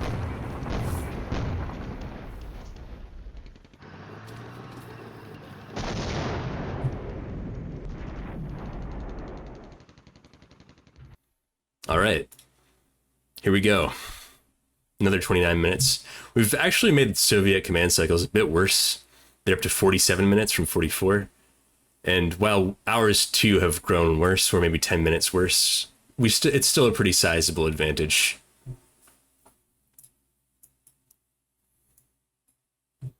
Our artillery, how's it doing? We have one battery resupplying, another battery that's about to be resupplying, and another battery that is about to be resupplying. So I'm going to say all three of our batteries are about to go down very shortly. We still have these 120s, which is good because they're helping out a lot.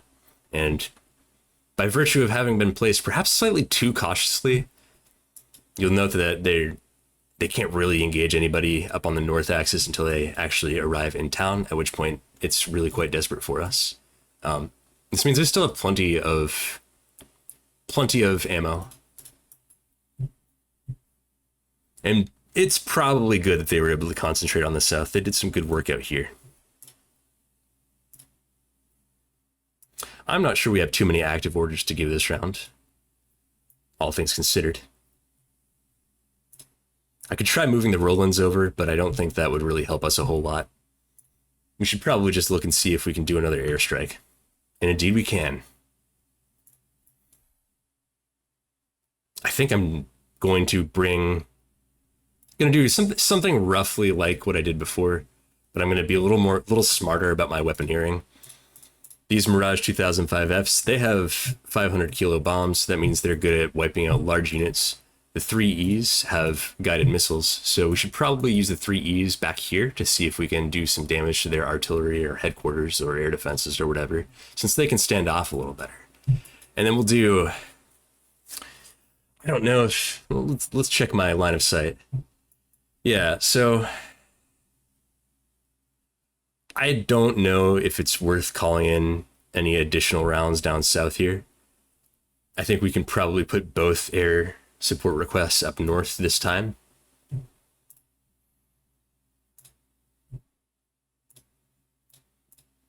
See if we can hit them a little harder. So let's call, I believe I was just saying the 3Es bring the AS-12s. Yeah, so let's call them a little further behind. Somewhere back here.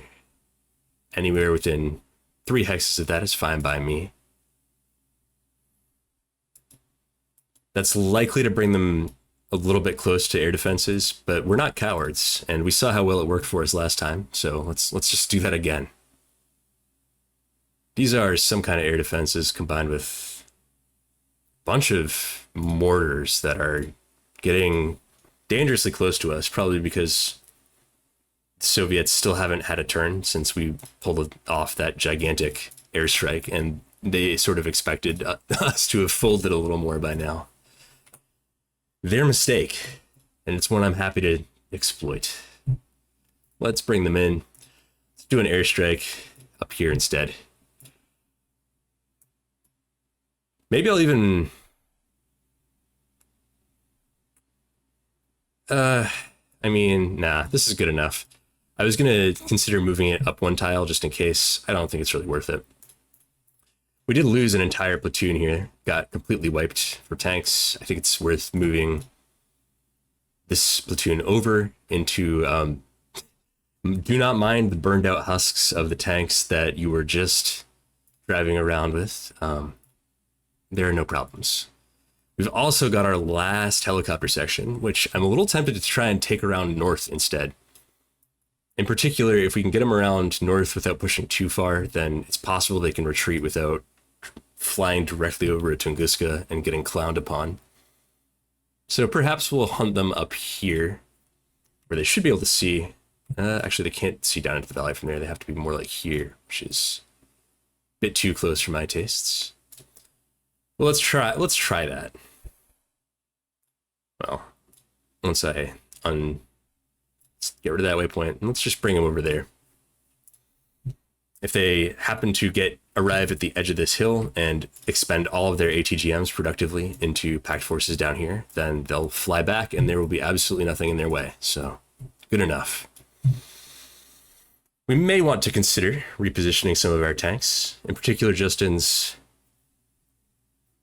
I guess this is from a different battalion, so 5th Remote Control Battalion. Anybody who's actually French, I would be curious to know what that stands for. I mean, they're just sitting there getting artillery right now, and that's not helping us. So I think I'm going to move them over here to that section of road and have them hold. What the RC in this unit's name stands for. I was originally saying remote control. Having seen their performance so far in this scenario, I think I will call them really cool instead, because we're doing a lot better than I expected.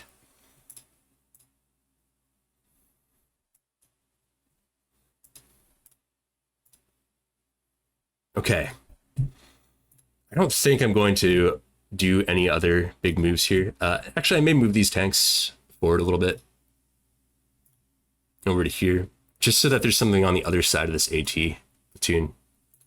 Have them hold out. And the rest of them,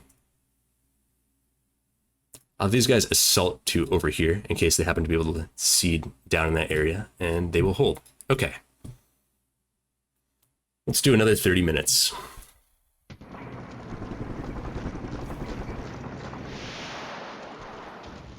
Well, that's better than instantly getting shot down. Never mind. I spoke too soon. Gazelles.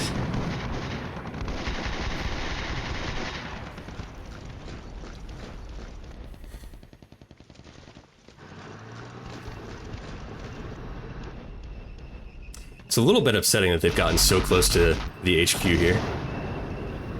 It's not, they haven't, pushed a huge amount of forces through, but the fact that they've gotten scouts that far is going to leave us somewhat disorganized. And because they're going to force that HQ to relocate, it's going to cause Lima's units down here some additional command delay. Okay, dusk. This is good for us because we have night vision. It's more ubiquitous on our side than it is on theirs. I don't think our recon units have night vision so far. Okay, heavy cavalry regiment. Thank you. Thank you. I was curious. I'll have to go figure out how to pronounce that at some point so I can do it proper justice.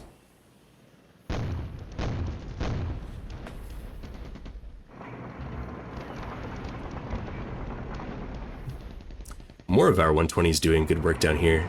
Doesn't look like they have the forces they would have wanted at this point on the southern objective. They've got scouts and Iglas in like 2 BMPs. I'm sure there's stuff we're not seeing, but at least for the moment, I am perfectly comfortable with the amount of Pact forces that have managed to arrive to the city.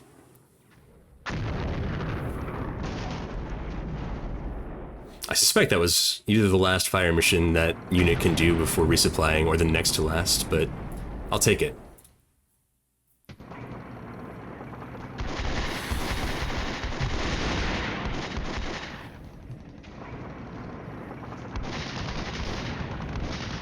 This is pretty disorganized, what's happening here up north.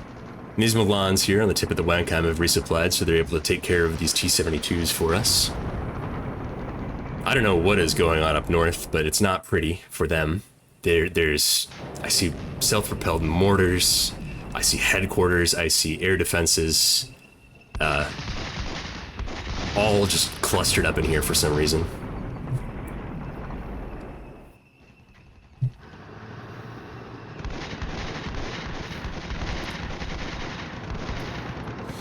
Looks like we have more forces pushing down south towards the route on the B-27.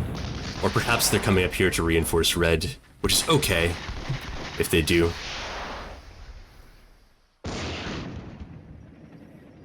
Looks like a mechanized infantry company, air defenses, tank company. Serious forces, but not anything we are not equipped to deal with at this point.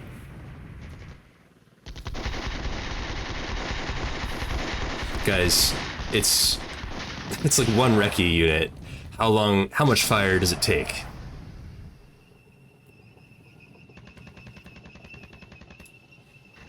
Are these guys scooting? That's too bad. I was sort of hoping they wouldn't, but alas.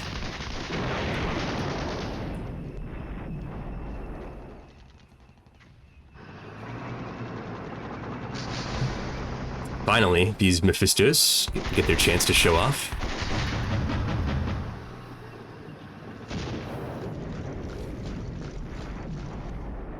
I knew keeping them there would pay off one day.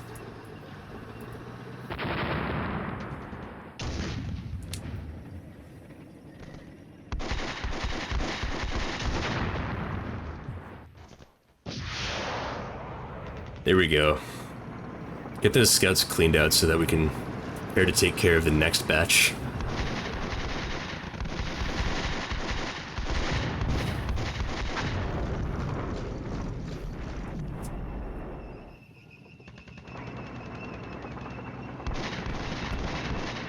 Wonder if we... Yeah, okay, we can see a little more up here now.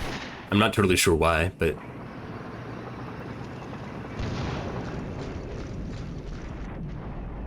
I won't complain about it.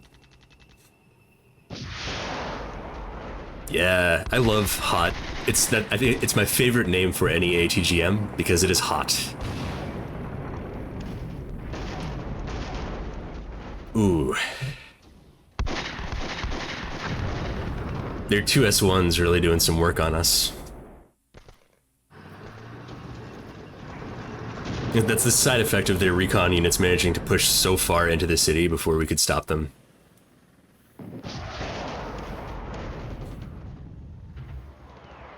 Continued fantastic work with the hot. And here come our airstrikes. Okay.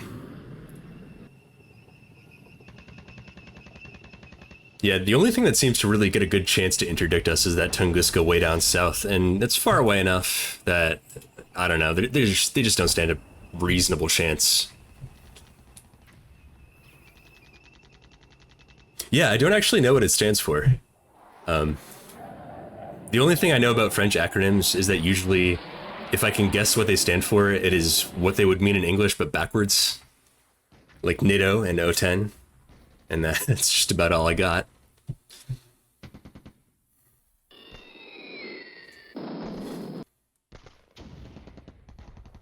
Let's see.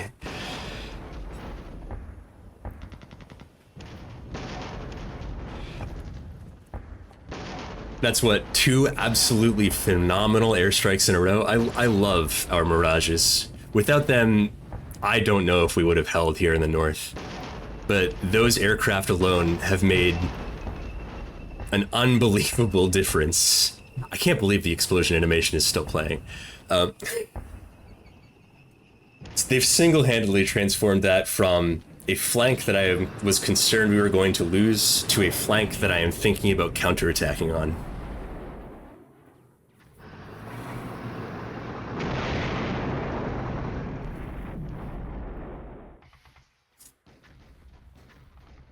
One of our batteries is completely out of HE. These Mephistos are still... they're taking some fire now. I ordered them to hold there even if they got shot at because I think it's such a good position, it's worth keeping them in place.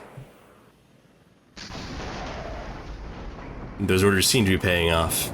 It looks like this batch of Russians is considering trying a different route to come over here and push in through the south, which is a bit concerning. We don't have a terribly huge amount of forces there, but the objectives they need to reach are still up here in the city, and it wouldn't take us very long to reposition some of these infantry units. Okay. High subsonic optical remote control. Thank you. I'm learning so much French today. I should be ready for my honorary citizenship anytime. I don't know how that entire company got there without us noticing, but it did.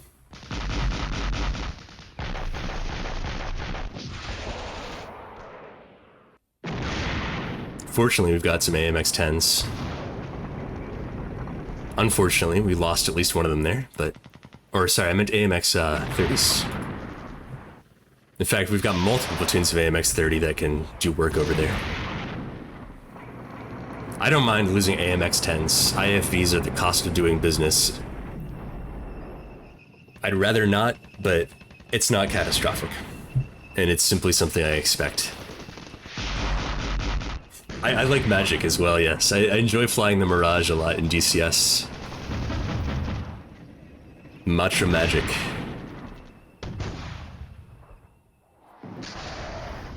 I think all military engineers share a love for acronyms.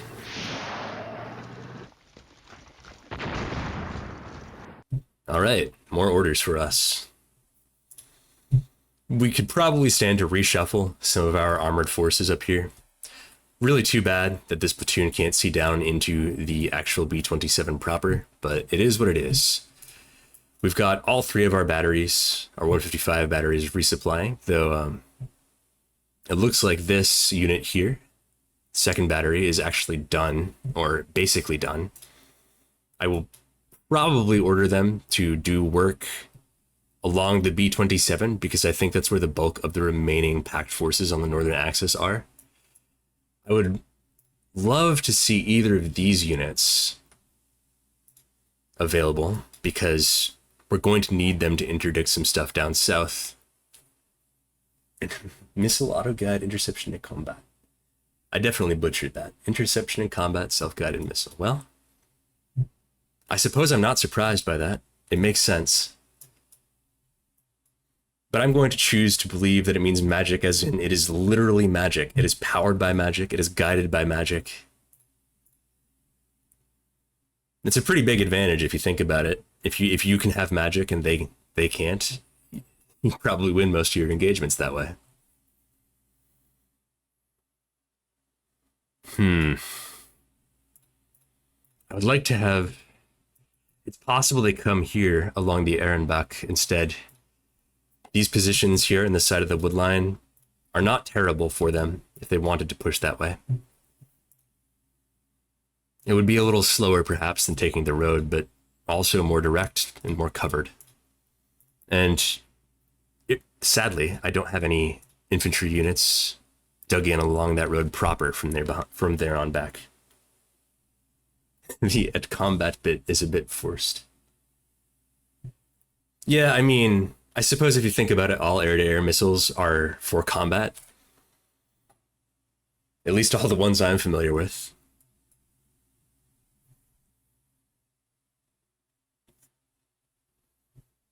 Maybe there are a couple that are for show. Let's do more airstrikes. It just keeps working for us, so... these are still resupplying.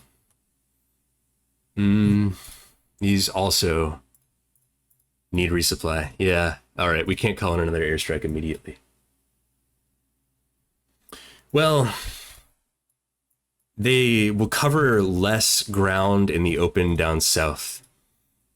It definitely gives me more time to respond to them, particularly by rearranging my defense, which in this part of the town proper, which was previously intended to counter anybody coming along this highway, but which I think we've mostly defeated at this point.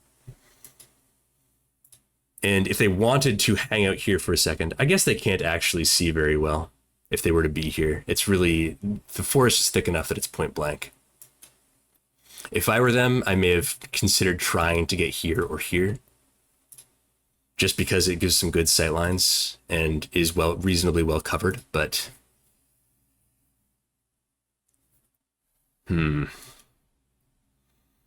when I am trying to play Warsaw Pact, I like to come in quickly, but I will consider approach routes like this, even if they are slower, when I think they would give me an advantage in concealment, because almost all of my worst defeats as Pact are when I am approaching one of my objectives and one or more of my traffic jams is held at risk by enemy reconnaissance, which I think we've done a good job of up here, but I don't know what the AI is thinking in this case. If I were them, I would also be extremely suspicious of this hex, to the point where I would have bombarded it before I arrived, because of course there's a recon unit there. How much ammo do these Mephistos have left? Not much. Some, but we shall see.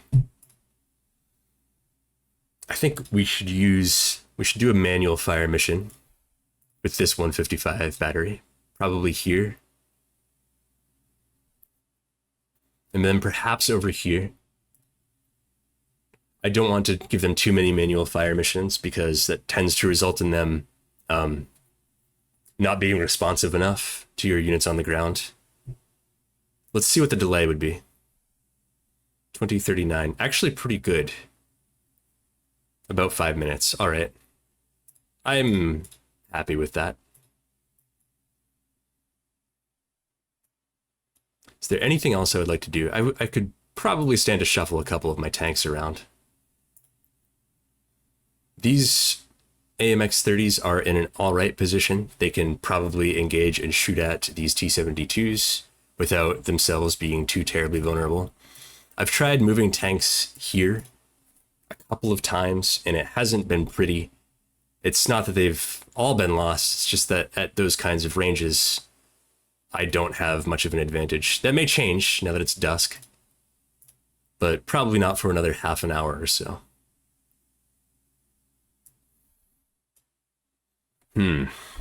That said, I do feel like I have at least one spare tank platoon in here that I should be doing something a little bit more interesting with, positioning-wise. Perhaps I'll just shift them over into this section of city. It's reasonably well covered. It can't be seen from in the valley, and it's a good place for me to move them up if we have a lot of success in screwing with these units. Then I can push forward and take advantage of that. I think that's all I will do, though, for the moment. I guess I could do something about these infantry, but they used to be Mephisto. Now they are not very useful for me. But alas, it is what it is. I don't think it's worth moving them off the hill when they can stay in their dug-in positions. 30 more minutes.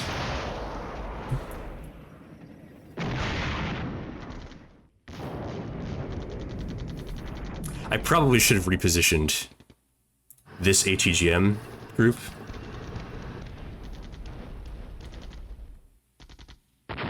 But it's too late for that now.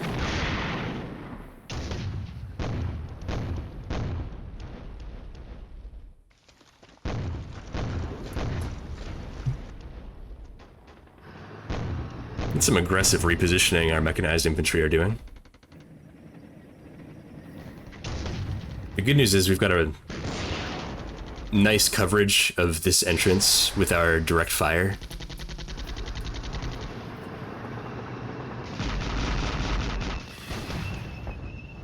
This is very rude of them. They were trying to get up here. They crossed the river. That could pose problems to us very shortly. It's a good thing I have tanks up here. Yeah, it looks like we were able to convince them to change their minds and drive a different direction.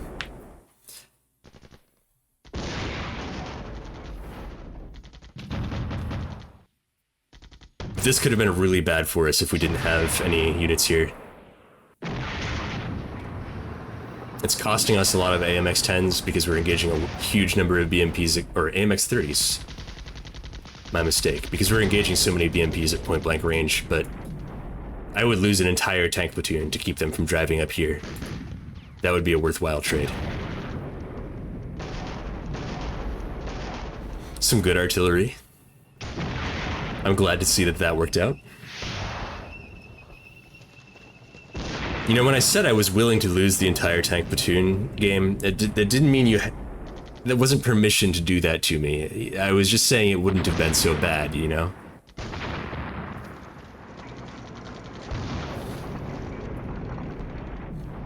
I'll accept their artillery landing on one of my air defense platoons. They're only the VCI V20s with a 20mm, and since it's getting dark, it's not like I'm that worried about their Hinds anymore anyway. As far as I'm concerned, their ammunition is worth more than my air defense. We did, in fact, lose that entire tank platoon. Sad to see, but we lost them for a reason. It's a lot better than just getting a bunch of your units eaten alive without accomplishing anything.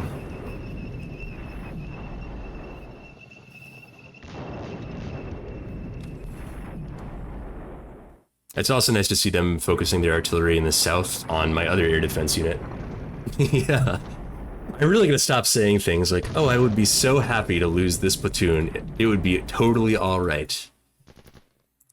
You'd think I would learn.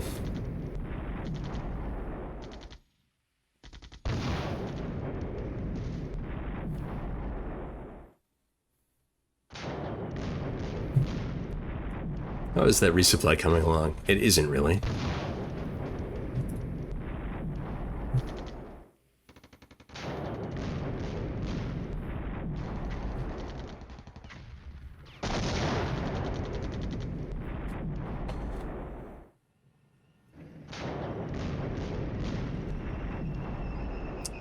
After the first 5 minutes of our turn, which should be up shortly, I believe our second fire mission will come in on this hex, which appears to have been a good idea. Lots of counter-battery radar contacts up in this area, but fortunately only one of their artillery units appears to actually be delivering effective fire to my front line.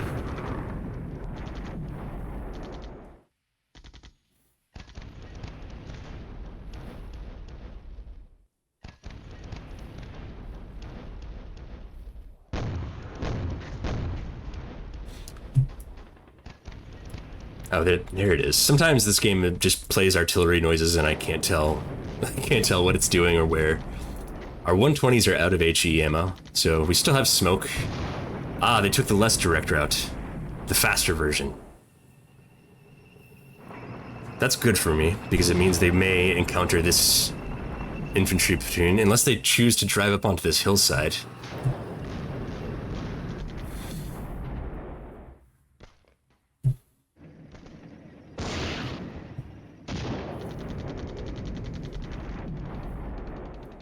I'm not a huge fan of their T-72s being so close, but we have direct fire that we are placing on them, so it's not that bad. And if they drive their T-72s into our infantry, then we'll be alright. It's not the end of the world.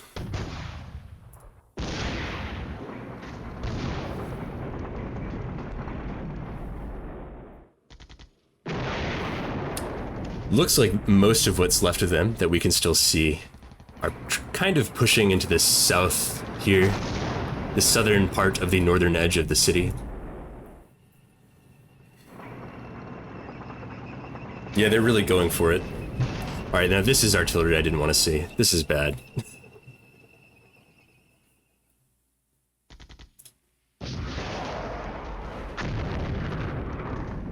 It's not terrible for us, but it's not what I wanted.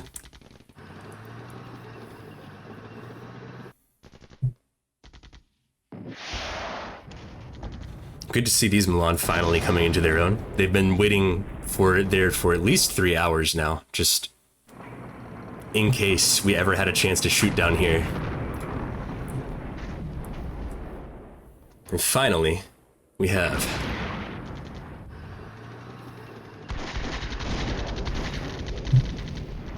In the south here, it looks like this infantry platoon has some scouts right on top. Too bad their tanks got through.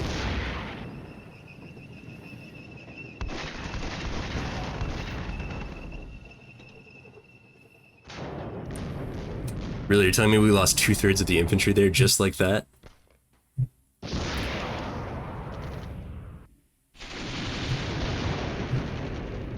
Well, we've still got plenty of force.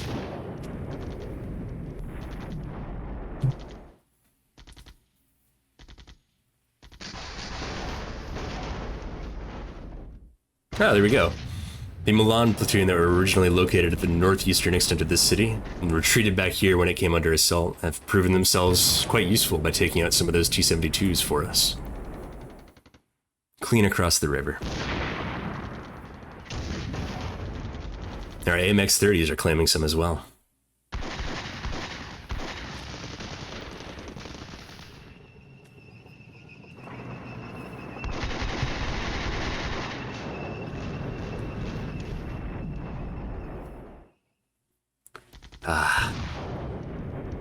If only I had... It may be time to switch some of our artillery units to counter battery, because their artillery is really starting to work on us effectively in the city proper. The good news is, we now have better airspace control, which improves the likelihood of our Mirages coming in and not being chased off by air defenses on their way.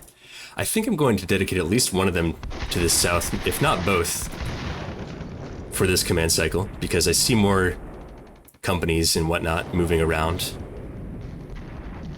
And they do have this E-72 company making its way up here in a rather unfortunate place for me.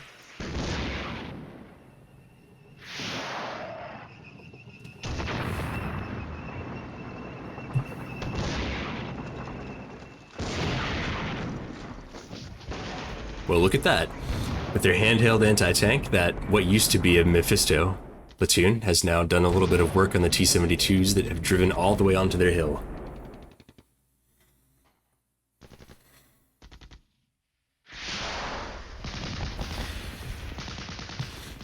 Looks like placing some of our forces here on the hill where they could see down into the city was a good idea.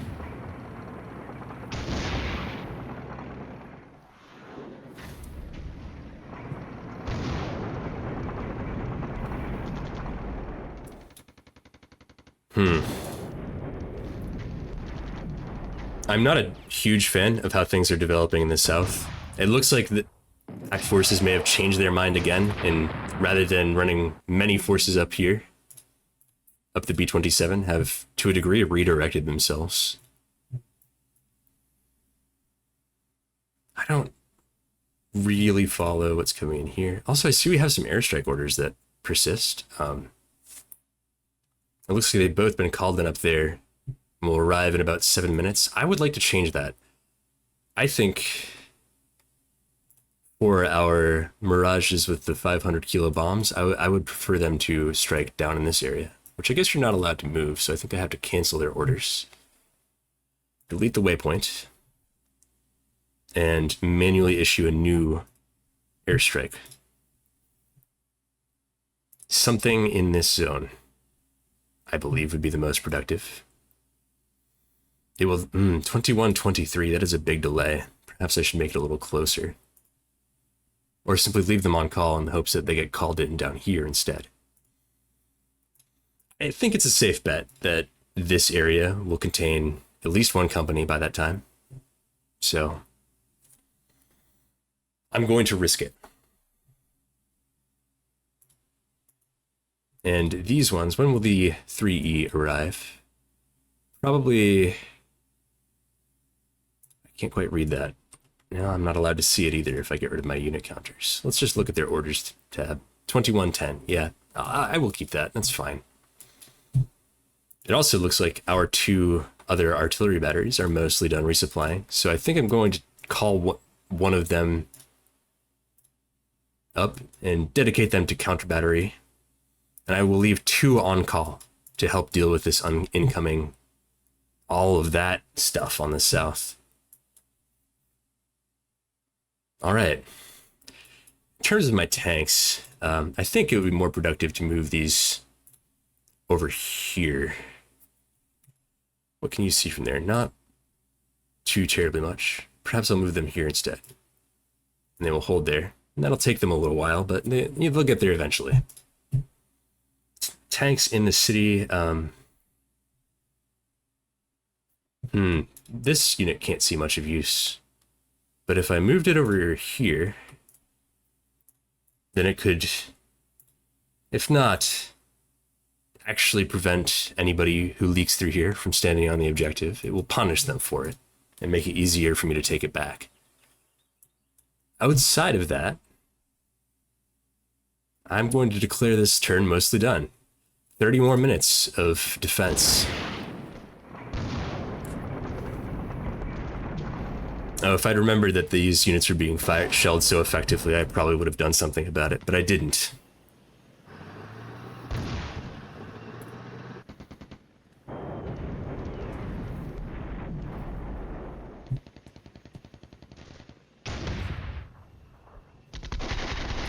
While we do have a night vision advantage, it doesn't seem to be enough for us to have a large range, or not much of a range that we can engage them before they're really on top of us, especially in the south. It will still help us out, but it's not going to be the Predator-style night vision that I was hoping for.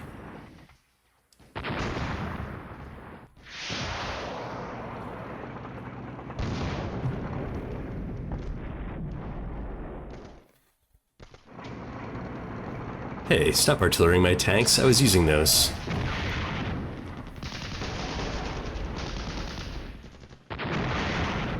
Finally, we take care of that last T-72.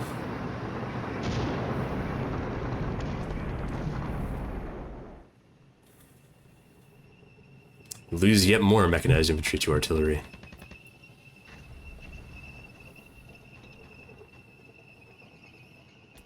It probably would have made sense for me to do counter battery more aggressively before this point in time. If I could have taken out more of their artillery before they arrived in the city and got good spots on a lot of my units, it would have saved me some casualties there.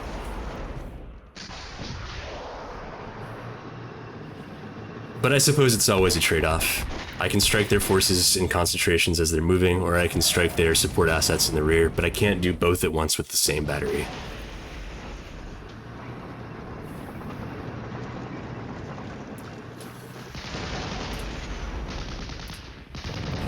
Things have rather quickly gone sour in the south. I'm less suited to this knife fight. And it feels like they found a whole other company. Or maybe several companies even that they have pulled out of nowhere. Ah, okay. We get one good airstrike.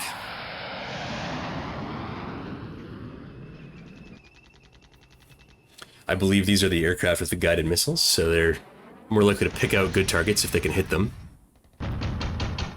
Ah, aborted their attack run due to adverse weather conditions. Well, at least it let us spot all of the things that are happening up here.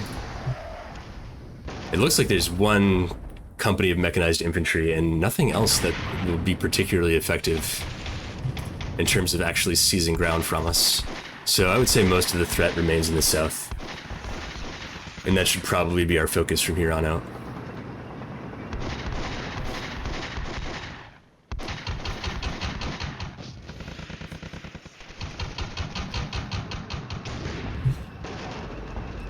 Oof. Lots of Milan losses from those tanks. That's my mistake. I didn't remember to update their SOP to tell them not to reposition, so they are running away through the woods trying to get away from the tanks advancing past them, and in so doing they make themselves much more vulnerable.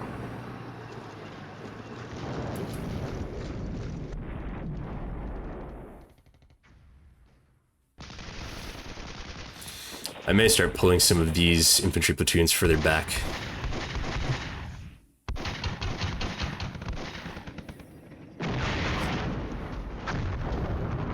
Yes, there you go.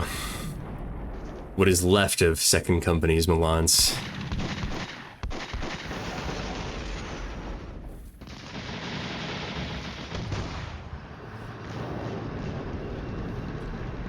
It is at about this point that I would have liked to have had some tanks on the south bank of the river.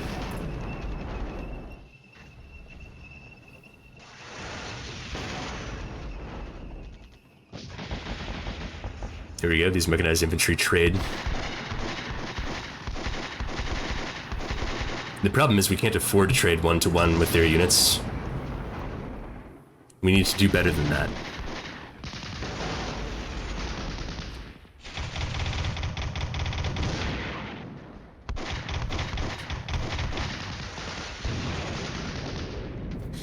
Yes, this is quite dire. I don't remember when our airstrike is coming in, but I think it's going to be towards the end of our command cycle. And they may not be able to do anything successfully because of the weather. If I had kept any of my helicopters alive, this would have been a pretty good time to use them.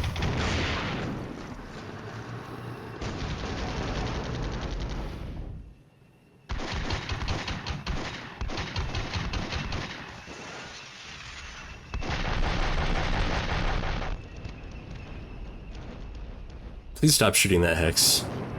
It's really inconvenient for me.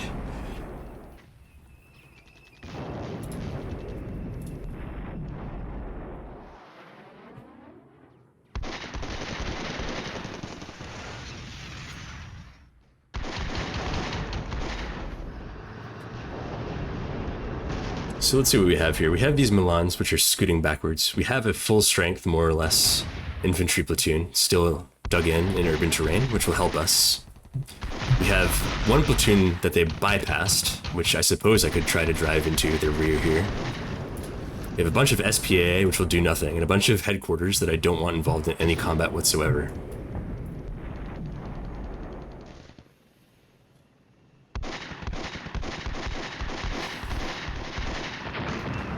I suppose there's also the question of what I do with these platoons to the northeast in Custard Land, but it's unlikely that they have the strength to actually do anything meaningful.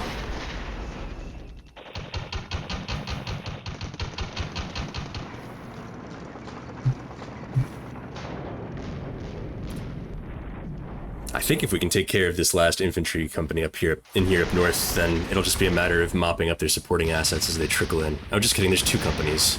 I don't know where they keep getting all of these. Surely they're out by now, right? I should stop saying that. Every time I confidently declare that we have destroyed all of their infantry companies on one axis or another, they pull at least two more out of the woodwork.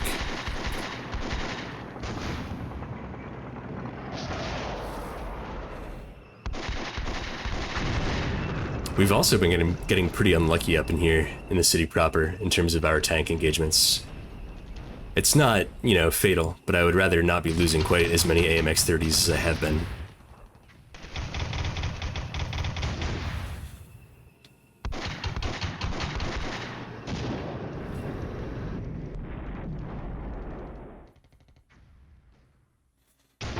One of our batteries returns to action, so that's good for us. More 155, the better, especially in the south.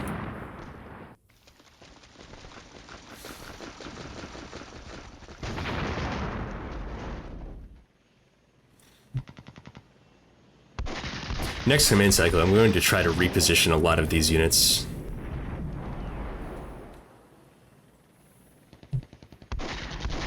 Oh, we get an artillery spot at last, so hopefully our counter battery 155mm will help us take care of them, or at least exact some manner of revenge. When does the scenario end? We have 2.5 hours until the scenario ends on time.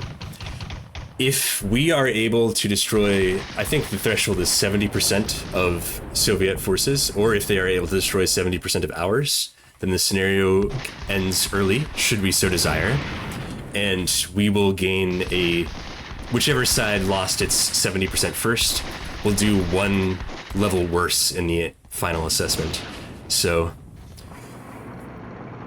once that happens, if that happens, we will be able to choose to end the scenario whenever we want. But if that doesn't happen, then we are here for another 2.5 hours. So about 5 turns.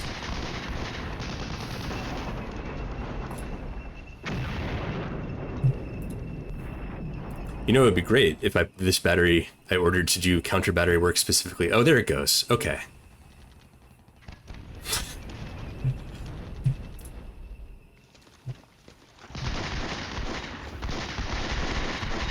The 2B9 mortars are doing... Those are very effective when they get fire on us. They do a great deal of damage to our units. The airstrike I ordered down in the south section should theoretically arrive soon. I don't know if they'll be able to do anything, but particularly just given that it's dusk, the weather is clear, so that may help us out, but it is dark, and I recognize that in 1989, conducting airstrikes in the dark on targets that you don't know where they are. So, speaking of when the scenario ends, I think I'm going to take this. We could choose to play it out a little bit longer, but this is the sudden death scenario ending that I was just trying to discuss. We've inflicted enough losses on the Russian forces that they are no longer interested in continuing their offensive actions and need to pull back to reorganize. This lets us count. Without this, if we had just finished the game on time, we would have gotten one less than the absolute maximum number of stars. But because we have destroyed so many of them, their entire unit has just given up the fight. Vive la France. I could not possibly be happier with this outcome.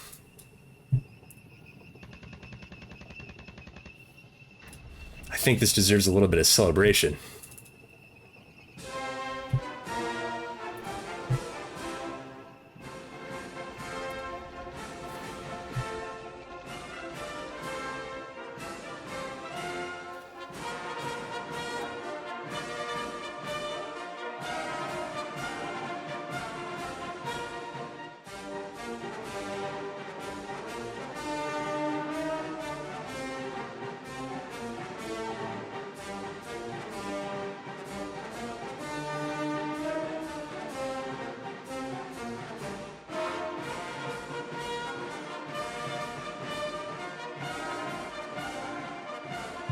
We all get medals for this.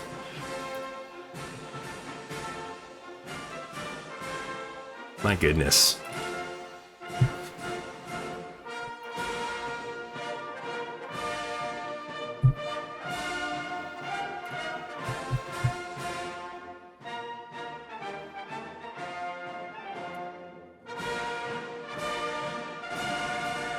What a lopsided victory.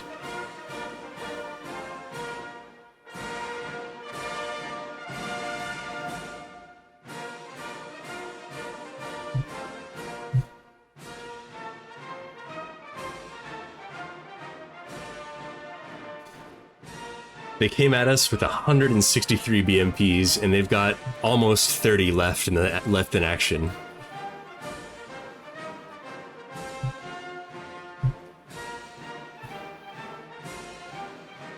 Wow. I didn't expect us to do so well. A tough nut to crack indeed.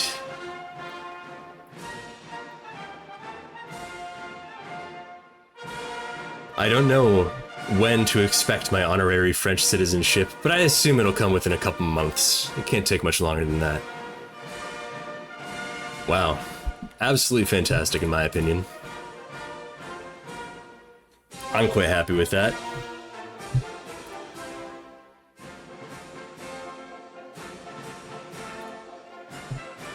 Thanks for watching this, y'all. It's good to have the company and to talk to somebody other than myself while I was conducting this. I always spend the entirety of the time I'm playing any war game talking to myself like this. Yeah, we can totally go over how your company fared. Let's find you down here. HQ 4th. We can walk through your units. Actually, let me wait until this music is done playing so that I can hear myself think, and then we'll walk through your company.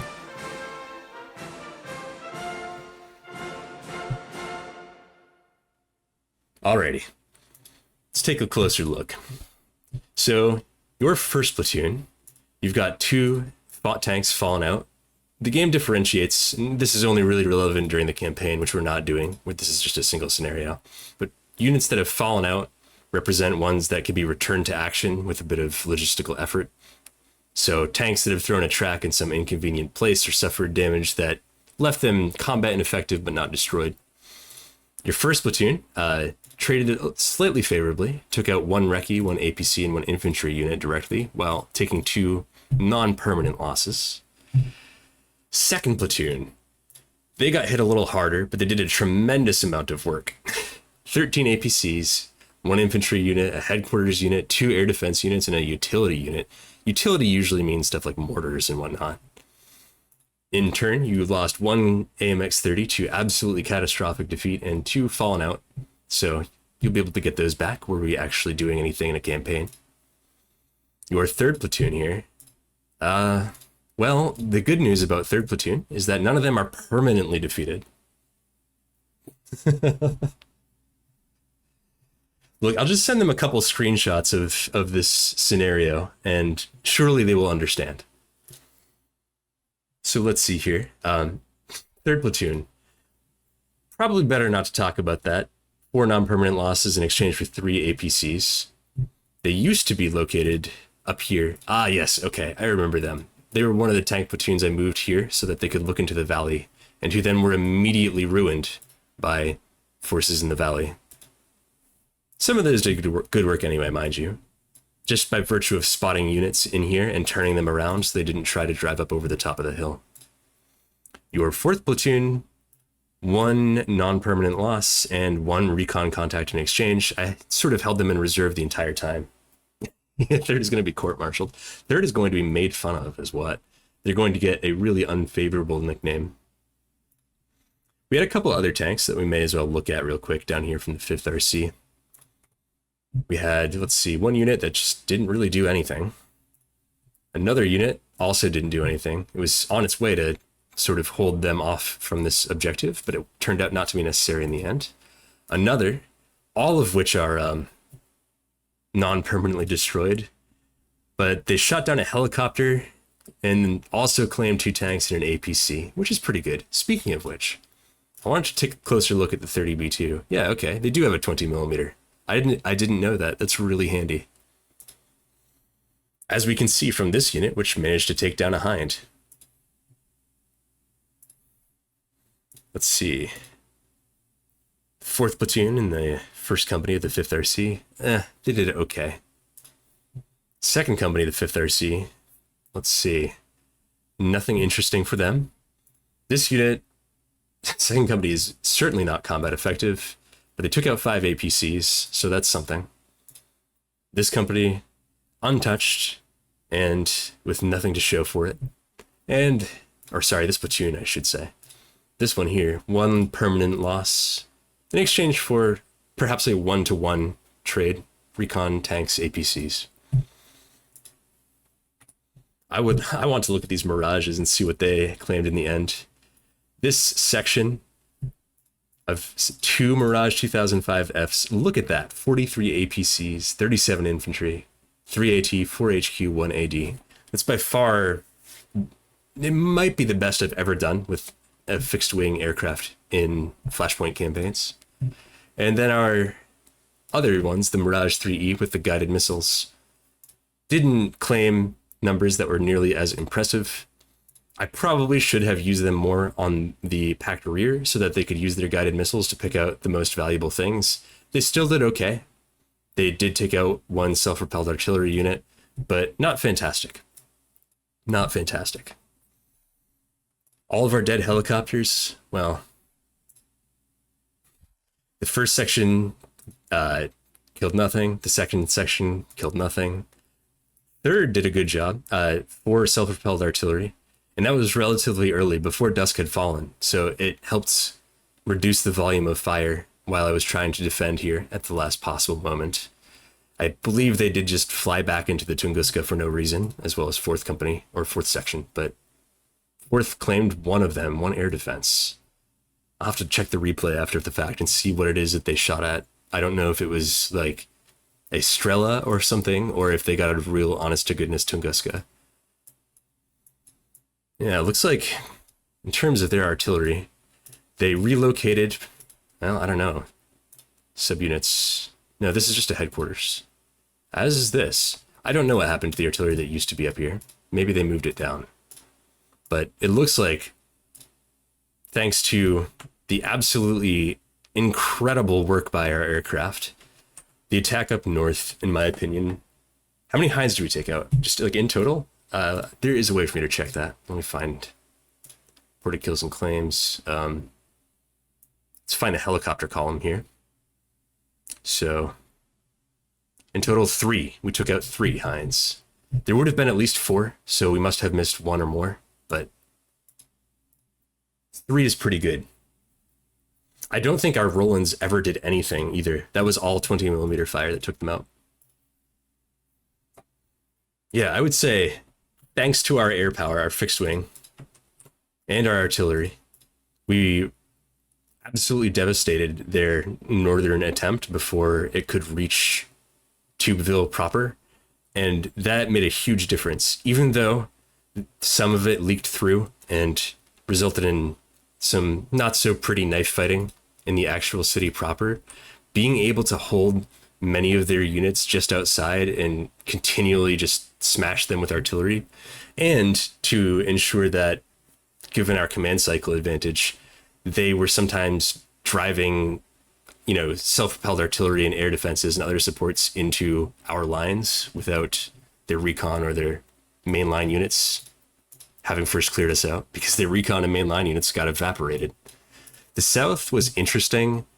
I don't really know what happened down here. I found it sort of hard to understand, which I guess is standard. War is chaos. It felt like we repelled some of their initial efforts, and then from, I'm not sure where, maybe their reserves, they committed a second, much larger effort that, in my opinion, would have been pretty successful. It would have taken heavy losses, but there's a chance they could have seized this objective from us if the mission continued. I'm going to say this was probably a reserve that they committed to the south. How embarrassing, too, that those T-72s just drove clean up the road and there's nothing I could do about them. In any case, though, I'm going to call it. I think that's pretty much all I've got in me for now. It was great to have y'all around. Thanks for listening to me ramble and participating here. I'll make up some medals for everybody later on.